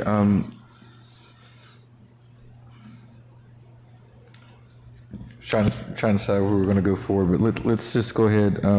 You can say right where you are, and council, I want to go ahead and entertain a motion to approve this resolution. Make a motion to approve a resolution to apply for a Georgia Beverage Association community grant. Thank you. Second. Motion's been made and seconded by Councilwoman Herndon. All those in favor of approval of the resolution to apply for a Georgia Beverage Association community grant, please say aye. Aye. All opposed say nay. Ayes have it. Thank you. Thank you. All right, Ms. Groth, let's go to the second resolution, which is the Safe Streets and Roads for All, the SS4A, which you already have up. Yes, sir. Thank you. Again, a brief overview. Eligibility is similar. Local governments, tribal governments, or planning organizations. This is a federal grant through the Federal Department of Transportation. Our grant, through our grant writer, Mr. Christopher Brewer, is estimating $300,000 based off some regional applications that he was aware of. I think he noted Norcross, City of Norcross was in this range as well. This one does have a match. So if awarded, our finance director and the finance department is prepared with options on where that funding would come from, and it would come before you again if awarded to then utilize and secure those matching funds. So that would be $60,000 for 20% of that $300,000 project. The proposed project is a planning document. The SS4A grant specializes in either planning documents as a grant or implementation projects. You have to have a safety action plan through SS4A to then apply for later implementation tangible roadway projects. So we're in the first category of a planning document. If approved, if awarded, once the document is drafted and approved, we could come back later in a few years to reapply using our safety action plan for implementation dollars for tangible projects. But right now we're asking for money for a comprehensive safety action plan, which is just it includes a citywide traffic study, different engineering, feasibility, different brainstorming about what's missing in Mableton transportation-wise, stakeholder feedback, obviously. So pretty typical to what you would see with a comprehensive plan, but focused on citywide transportation, different modes of transportation, walking, bike, public transport, and cars. If our resolution to apply is approved, that resolution does state that the 20% match would be assumed. The council is aware of that match upon approval of the application, and then we would come before you again if awarded. And I'm here for any questions. Thank you. I want to say first of all, I reached out to Chris. This is one of the grants that was on my list that I wanted to make sure we got done. I've had conversations a couple of times before, and I was in Washington, D.C. with literally with the Department of Transportation about, as a new city, what are some of the things that we could do to ensure we were a safer, more connected city, pedestrian crossways, preparing for our future growth, what that would look like. And a lot of people talk about what are we doing about congestion and what are we going to do about the growth, and no one's paying attention. Well, we are paying attention. And I've directly asked the office, Director of Transportation in DC what we could do, and this was one of the ones that was suggested, right? We go after this, and we go after this specific planning grant because it gives us the funds to be able to do the research, to do the studies, so to help make Mableton look more of like what we want it to look like.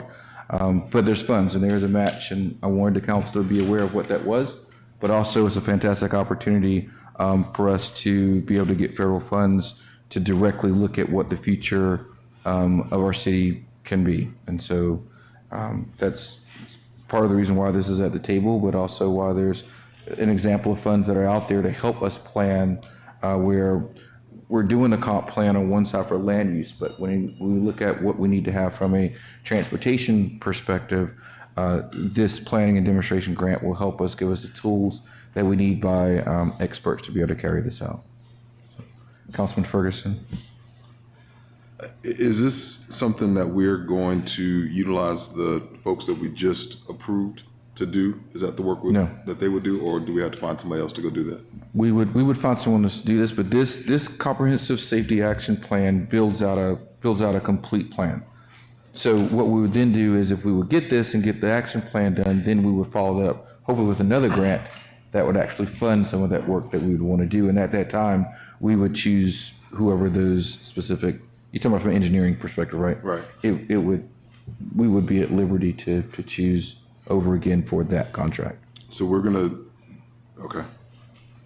This is a $60,000 plan basically, plus whatever the grant allows for. And then once we do that plan, then we'll start to figure out how we actually do some of the work that comes out of the plan. Yes, hopefully we'll go back and apply for the second part of that grant and get it.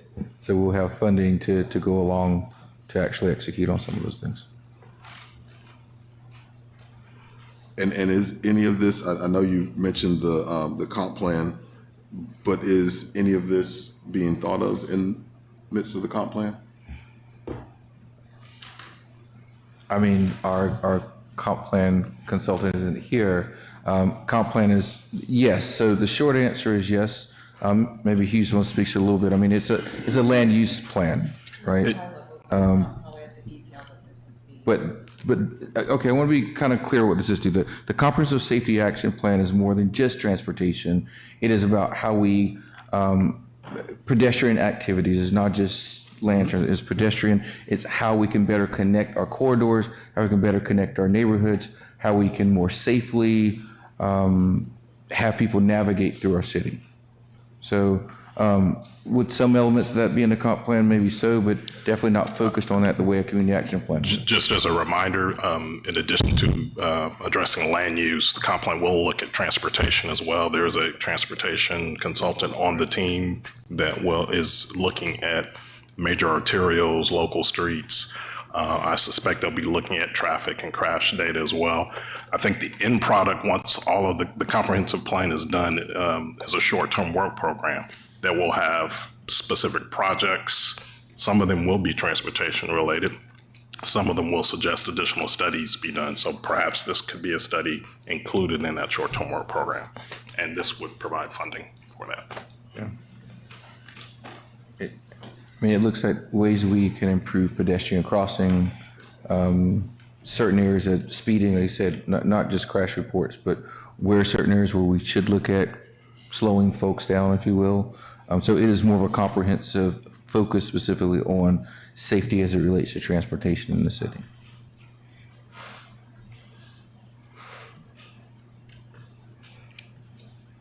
Any other questions, council? Hearing none. With that being said, anything else, Ms. Groth? Yeah, I'll just close with Councilwoman Jeffcoat's point. I do have the Christopher Brewer, our grant writer, slated to present on July 16th. He's available. Say that again? Can you say it loud? Yeah, our grant writer is available for the next meeting on in July for a general update presentation. Okay, thank you. All right, council, with that being said, I'd like to entertain a motion to approve the resolution to apply for the Safe Streets and Roads for All grant. A motion to Approve the resolution to apply for a Safe Streets and Roads for All SS4A grant. Thank you. The motion has been made and seconded by Councilwoman Jeffcoat. Any further discussion, council? No. Hearing no other discussion, I'll call the question. All those in favor of approving the resolution to apply for the Safe Streets and Roads for All grant, please say aye. Aye. All opposed say nay. No oppositions. Thank you, Ms. Groth. Mr. Mayor, I may have missed it. Did you get both of those? Did we get both approved? Okay. Yes. What was this question? Did we get both measures approved? All right, council, we're going to move further on to other business that we have for tonight, which is item 13A. It's consideration and discussion for switching the summer break of July 9th to a regularly held meeting, having a summer break at the July 23rd. Now, we talked about this during the work session. What we've agreed as a council was that we will have both a work session meeting and a regular meeting on July 16th. I think we decided the URA meeting would be in lieu of the work session. You are correct that we would cancel work session. We would actually cancel the work session on, well, we don't even have to say council work session. We just have to say We're just- URA. Yes, we're not even canceling. If you could not mention the URA in the motion, just because tonight you're We don't acting in wanna- capacity as the mayor and Yes, we council. can't do that at a council. But the mayor has authority under the URA I'll call legislation one. to call the meeting. Yes. Yeah, I'll call one. So what we're going to do, council, is that we are going to have one meeting in July that is going to be the regular city council meeting on July the 16th. And unless there's any changes, that will be here at the Epicenter at 6:30. So, Madam Clerk, Well, we will have to check with the Epicenter to we see. will. Yeah. Yeah, we will have to check with them. If not, we'll make accommodations. And so, council, any further discussion on this matter? All right, we're going to proceed with that, Madam Clerk. If we could make sure the Epicenter is available on that date, and then we'll move forward to adjust agendas as such. We've also had discussions around notifications as it relates to community development and planning and zoning to make sure that they are aware of those changes as well. And the next item we have is item 13B. This is a measure to consider amending the stipulations of the United Security Services Agency in care of Matthew Herbert regarding rezoning application Z-13 of 2009 located at 1140 Old Powder Springs Road Southwest in land lot 36 of the 18th District. Mr. Hughes. Good evening, Mayor and Council. Again, as with the other item, I've asked Chris Wheeler, the Planning and Zoning Manager, to present this item, 13B and 13C. Good evening, Council. Staff, I'm going to forego my presentation because as part of the stipulations, part of this zoning application, anytime when the applicant is trying to amend the modifications, we're supposed to notify the Mableton Improvement Coalition 2 weeks prior to the actual hearing. That did not happen, so again, staff is asking for the item be deferred so that can be, so we can actually notify the Mableton Coalition of the request. Thank you, sir. So with that being said, request has been made to defer this until to the next regular scheduled meeting. When we just did July. Yes, sir. Yeah. Okay. All right. Noted. With that being said, Chris, does that not mean we're not going to go forward with a public hearing at all? Yes, sir. That's true. I'm asking to withhold having a public hearing until the next regular scheduled meeting. Thank you, sir. Okay. Madam Clerk, please make note of that. Council is in the opposition to hearing this matter at our next meeting. Floor is yours, sir. I don't know if you want it to be. So our process Could you explain that? So this is another zoning agenda item. So again, this is only, it's where I come from, it's called a change in condition item. So there are certain stipulations that can only be changed by the city council. And so therefore it has to go before the city council for approval. And so normally a zoning application would go from the planning commission. This does not, because only the city council can change certain stipulations located on the property. If that's what you're asking about, sir.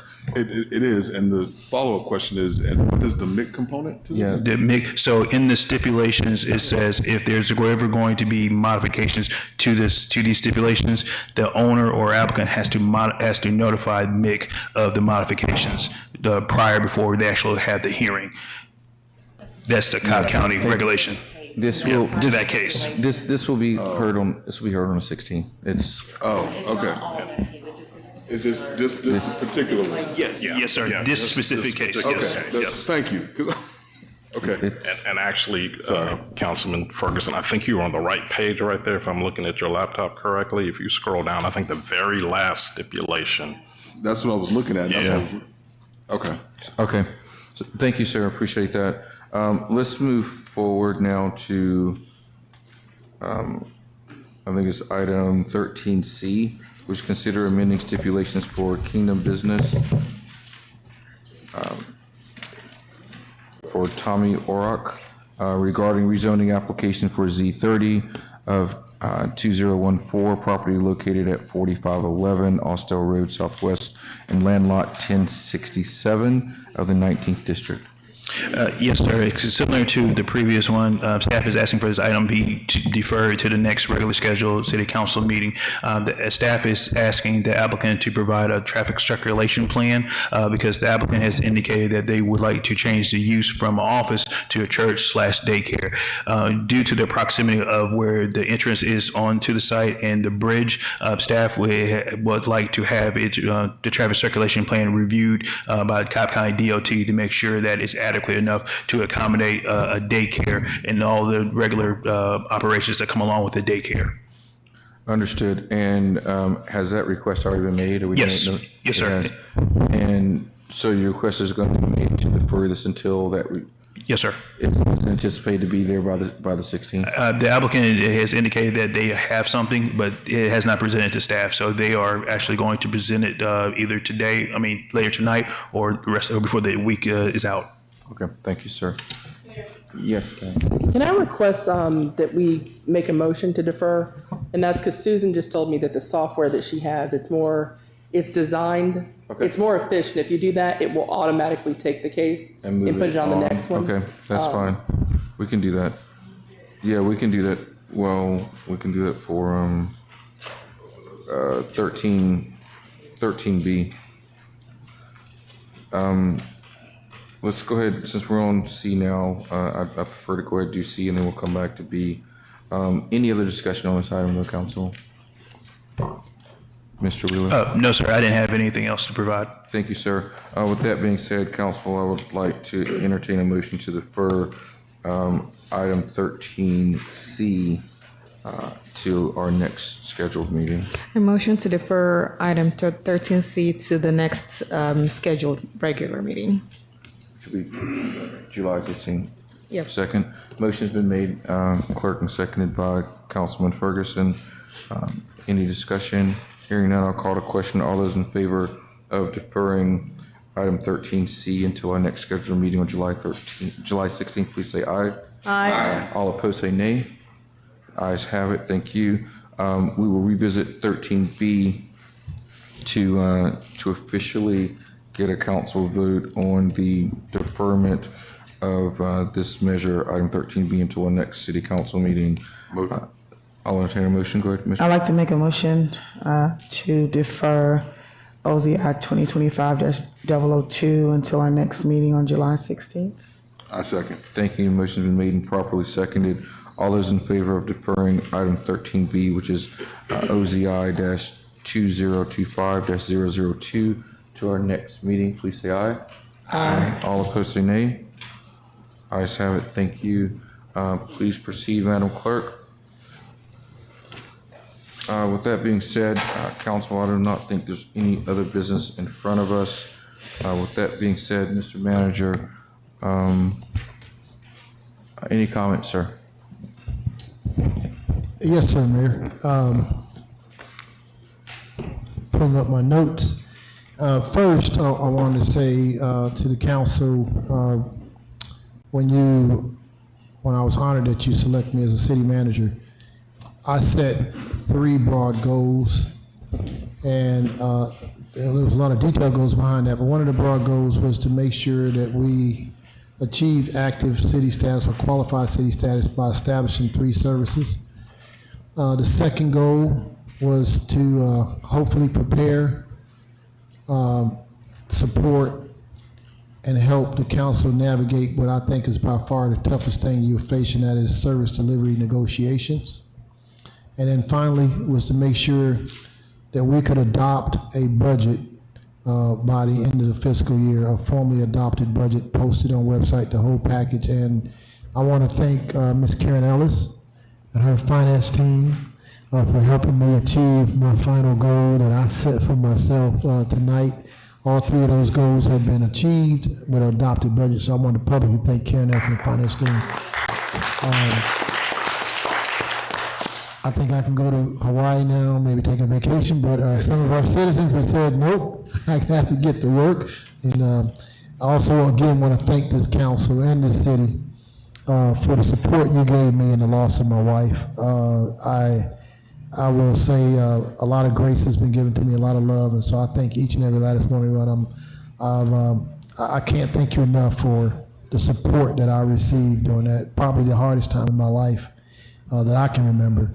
And so I'm just very grateful for that. I don't take for granted what this council and this team, these directors did in my absence of the last 8, 9 days. So, but I can tell it's time for me to get back to work. It's time for me to get back to work. I'll leave it at that. And then I want to say, council today, myself and the mayor attended the first SPLOST meeting with the county. I think it was productive. Mableton was acknowledged. We're about to launch into something else. And so now that those 3 goals were achieved, now it's all about building our team, having an effective, efficient processes, policies, the things y'all been asking for. Now it's time to fine tune. And now we're no longer in transition. We can't use that anymore. It's time to have this culture of excellence. And so I'll be focusing over the next year of making sure our team comes together and we develop a culture of excellence and continue to deliver and fine tune and get some things nailed down. But there's no rest for the weary. SPLOS has started, and your approval tonight of the engineering firms is going to allow me to immediately activate one of those engineering firms to be a project manager, and we're going to get started. So heads up, council. We'll probably have 2-day break, 1-day break, but it's time to get back to work and go from the next goal. So that's it, Mr. Mayor. Thank you for the opportunity to speak. Thank you, sir. Madam Clerk? No comments. Thank you. Madam Attorney? So Mayor and Council, I do have one comment. There was some email correspondence where you were inquiring about accessory dwelling units.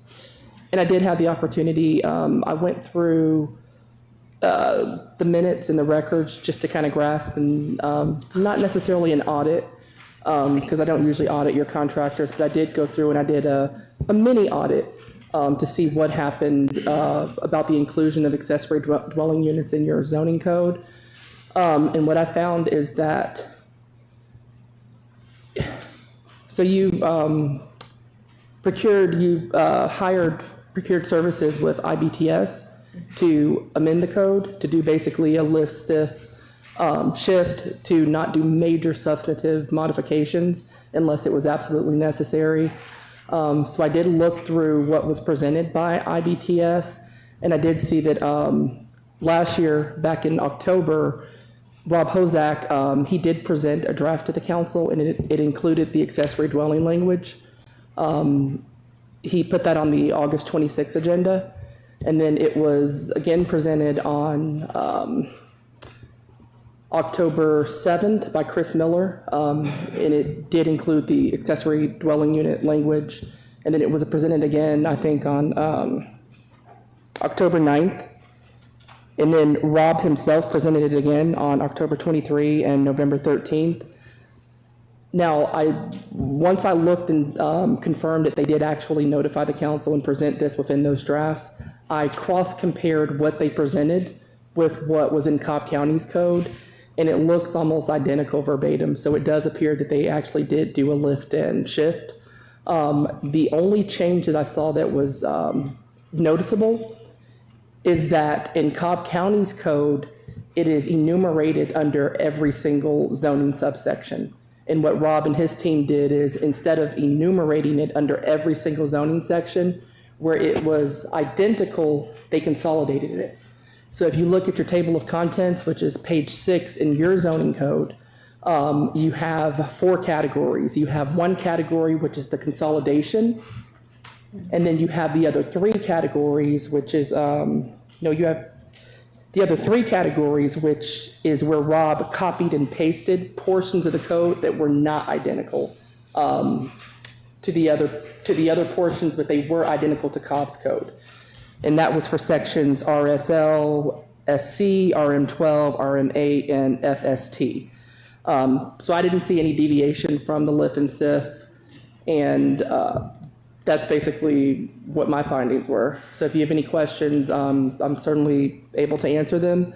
There appeared to maybe a desire to remove it. And if that's the case, what my recommendation would be, it would be to perhaps have a conference call with myself, with community development, and to kind of work out how you would like to propose that removal to be structured, so that we can then present that back to the council for consideration, if that is something that 1 or 2 of 3 members, whoever the council would have that as something that they would like to move forward with. Thank you, ma'am. Councilman Davis? Quickly, first of all, I want to congratulate our mayor for his swearing in of being on the board of directors for GMA. All right. Second, I'd like to congratulate our mayor pro tem for receiving her certificate of recognition for the class work she's done at GMA. So, Congratulations.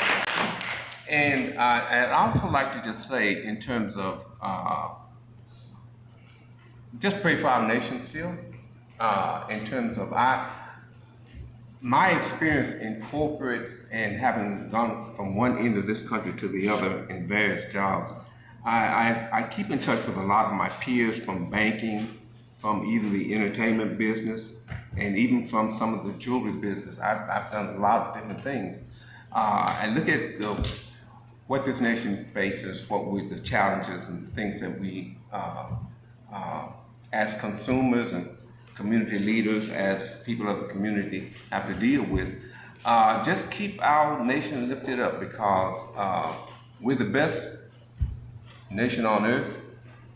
We really are. I've been to different countries, and I could find no other I'd rather be in.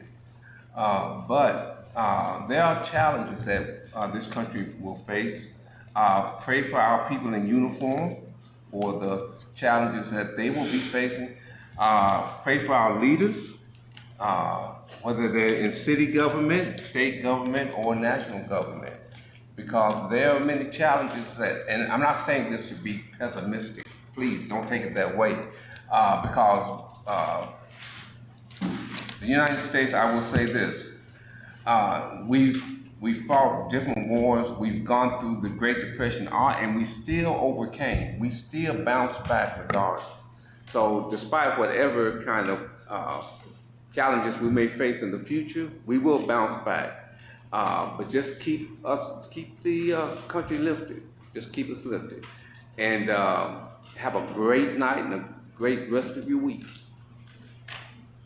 Thank you, Councilman. Councilman Oladapo. Good evening, everyone. I know it's late. It's been a long evening, so I'm not going to keep you, but I just want to extend a congratulations to Ms. Jerry Aldridge, my appointee for the Zoning Board of Appeals. Thank you for coming tonight and for your service to our community. And she's also our HOA board. So for the past, I think, 10 years, is it? Yeah, HOA board president for the past 10 years. So thank you for your service to our community. And she's on so many other boards that I think it's just a long list of historical preservation committee. We don't, I'm just gonna skip all of that. But thank you, Jerry. We appreciate you coming tonight. And I also want to congratulate our new directors, Mrs. Minor and Mr. Woods. Thank you. We are so very excited to work with you, and we're very excited for you to hit the ground running. And lastly, I want to wish you all a happy Independence Day. I know the 4th of July is upcoming, so I hope you have a wonderful, safe, joyful time celebrating with your family and your loved ones. So thank you all and have a wonderful night. Thank you, Councilman Jeffrey. Good evening, everyone. I'll be quick. Don't say anything. Thank you all for coming out. We really appreciate it. You're always here to support us, so we thank you for that. Summer is officially here, my favorite time of the year. So hopefully you'll take some time out and enjoy the warm weather. Stay cool, go to some festivals, some concerts, some cookouts. Just take some time away to enjoy the summer activities. I do want to take a moment to congratulate our new communications director, Gregory Woods, as well as our new municipal court administrator, Mallory Minor. I know our city manager said that he had 3 goals, but I know his 4th goal was to build an all-star team. And we're just excited to have you on board. We got a lot of work to do, but we're looking forward to you joining our team and being here. I also want to talk about our zoning process and just thank everyone for your patience. We just ended transition, but there's still some residual left over of us dealing with some legacy zoning applications. I know the process isn't as clear as we would like it, but we're working on getting some of that ambiguity out. So I'll answer as many questions as I can, but I do have some guardrails and some limits there. But anything you need, if you have any questions, certainly feel free to come and ask me, and I'll try to answer them to the best of my ability. And if I don't know the answer, then I'll get you to the right person who does. Last week we celebrated Juneteenth. I enjoyed Juneteenth. We were fortunate enough to be at our Georgia Municipal Association, so we celebrated a little bit there. But it is a historical milestone, and it's a celebration of freedom, resilience, and culture, and the ongoing journey towards justice and equity. So I hope you had an opportunity to spend some time with family. I do want to start to normalize it. Juneteenth is very important. For those that don't know, it's June 19th. And so get a chance to reflect on our history, understand what it's all about. And there's a lot of information out there, and hopefully we can normalize it like we normalized the 4th of July. I do want to talk a little bit about the GMA conference. We were fortunate enough to have a majority of our council be there. And so I can't stress enough the importance of training. We have to train to be able to do our job and do it effectively. And so I'm just grateful that everyone was there. We were able to learn a lot. I attended a lot of classes, public policy as well as emerging technologies and a few others. But more importantly, it's an opportunity for us to be able to create relationships with cities across the state of Georgia. And it was a good time. We had a great time getting a chance to meet everyone and commune together. And so I'm always appreciative of that. I always say knowledge is powerful when you share it, but it's also powerful when you apply it. You take the knowledge that you learn and you also apply that. So that's significantly important. I'm almost done, I promise. Oh, lastly, I do want to say happy birthday to Councilwoman Alk. Her birthday was Monday. We didn't get a chance to celebrate, but I'm big on birthdays, so happy birthday. I'm done. Good night. Thank you, Councilwoman Alk. You're recognized. Want to for getting us our first official budget, and our city manager. Yes. For Director Groth and all the work you do, always thinking out new ways to bring sustainability to our city. And our new directors that we, and Municipal Court Administrator that we brought on board tonight, our community development and our code enforcement. Like, we have a lot of really great people employed by the city who are making the city possible. Like, council direct policy, but the feet on the ground and doing the work of the city really is in our staff. And I want to thank our city manager for hiring a great staff and for our mayor for making great appointments for our directors. So that's all I have for tonight. Thank you. Thank you, Councilman Ferguson. I actually don't have anything except thank you all for showing up tonight and for listening and for continuing to support. It's truly a blessing to see people continue to stay in the seats. And I echo Councilwoman Ock's statements about our staff. I love to see our staff growing. I love to see our staff trying to be there for us and trying to make us smarter on a daily basis. And we were not here 2 years ago. So I am just so blessed to see all that we're being able to accomplish. And of course, Councilwoman Jeffcoat said everything else. So nothing else for me. Thank you. Right after you, right? Good evening, everyone. Thank you for coming out. For those of you who are I'm so sorry. No mic. Okay. I just wanted to say good evening to everyone. Thank you for being here. Those of you who are in the audience, and I just received a count of approximately 15 people who are online listening to our meeting today. Thank you for coming out, and congratulations to our two new appointees for the city of Mableton. I too am excited about staff. I want to welcome you to the city of Mableton, and time to roll up your sleeves because there's definitely a lot of work that needs to be done, but so happy for both of you. Thank you so much. And I don't think I have anything else to say. Yeah, so have a good night, and everyone have safe travels home. All right. I'll just, a couple of things I just want to bring up. I do want to echo our time spent at GMA this year. I think it was, we've done a couple of these now. This one was really enjoyable, and I think mainly is because most of our council was there. A good amount of our leadership, our city manager was there, our clerk was there, our attorney was there. Mableton was represented very, very well. I'm proud and honored to sit with these folks, to see our Mayor Pro Tem on the stage.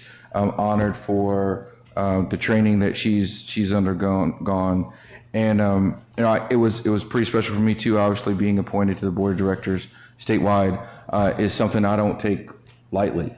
The president of GMA, Larry Hansen, literally called me directly and asked me to serve on the board. That's got to say something, guys, for the work that we're doing collectively, right? So I will now serve on that board for this next year, but I do so because of the work that we do collectively, right? And the work we have done to give the CEO of GMA the confidence in me, right, to serve on this board. So I'm thankful for that. Also had the opportunity to lead, thank you for reminding me, to lead the AI panel. There was a discussion that we had. Again, GMA is full of a tremendous amount of classes, but also discussions about what's going on. And one of the biggest things is cities get to learn from other cities, and people get to come and bring their own brand of expertise to the table to talk about some things. So as most of you guys know, my background has been in cybersecurity and IT and artificial intelligence, and I got an opportunity to lead a discussion on that, which I'm thankful for many of you that came, and I got a count today. We had over 90 people that actually attended that. So one of the most attended sessions while we were there. And I had the opportunity to lead this panel with Mayor Sams from Dalton, City Manager Jason Hall from Lyons, Georgia, and our own Cobb County, at least your compadre, Bill Bruton from Marietta, and talked about all the things that are going on in the space of technology and artificial intelligence. And it covered everything from permitting to public safety to utilizing ChatGPT and how we could be more effective and efficient as larger cities, as well as down to really small cities. And it's just one of the examples of just things that are going on, but also an opportunity that I got to help participate and lead this discussion to help other cities. We've said, I think it was our Mayor Pro Tem that said, we're doing such good work, but we also want to be models for other cities, right? As we do good work, we want to share that. And yes, there's grace that's needed as a new city, but I always tell people all the time, as a new city, we have advantages that many other cities do not have. We get the opportunity to be nimble. We get the opportunity to learn from others' mistakes. And we get the opportunity to take that forward leap initially. We don't have the baggage of 100 years of being a city behind us. So we need to take that opportunity and move forward with that and run forward with that. And I hopefully we can continue to do that with the departments that we're standing up, that we're going to be able to effectively use technology. We're going to be effectively use cutting edge tools and software and just a mindset that we can move forward in an efficient manner to be more transparent, more readily available, to make information available when people need it and how they can. I was talking with the mayor of Cleveland, Ohio, Mayor Bibb, about an effort that they took on to take every bit of public information that they could, that is public, whether that's certain calls that they get from different departments, or that's information that they get from calls into code enforcement, public safety calls, and to take that information and put it into a big data engine, an AI engine, and make that information available to the public immediately. And it was a fascinating conversation that we had. He talked about it. Now that was a pretty big budget that the city of Cleveland has that we don't. But the ideas behind those are the same, right? That as we're gathering data, as we're learning more about our citizens, that we can take that information and make smarter decisions about them and be able to make certain information available to the public. So you don't necessarily have to call in. I'm sure our clerk loves talking to you, but that you don't have to call in necessarily to get information, that we could start to make information available online. We took another step forward this evening by hiring our communication director. And as far as I'm concerned, the information that we gathered over the weekend will help us move forward in those directions as well. So the best is yet to come. Proud of where we are. Please enjoy your summer. It's going to be a couple of weeks. Enjoy 4th of July and hope to see you soon. Thanks a lot. At this point in time, council, thank you. I'd like to entertain a motion to adjourn. I'd like to make a motion to adjourn. I second. Thank you. The motion's been made and duly seconded by Councilwoman Oladapo. Any discussions on this matter? Hearing none, I'll go ahead and call the question. All those in favor of adjourning, please say aye. Aye. All those opposed say nay. We stand adjourned. Maybe the city manager has something to say, but you're overruled, sir. You don't get a vote in this matter. The meeting is adjourned. Thank you, everyone. I know. Sort of.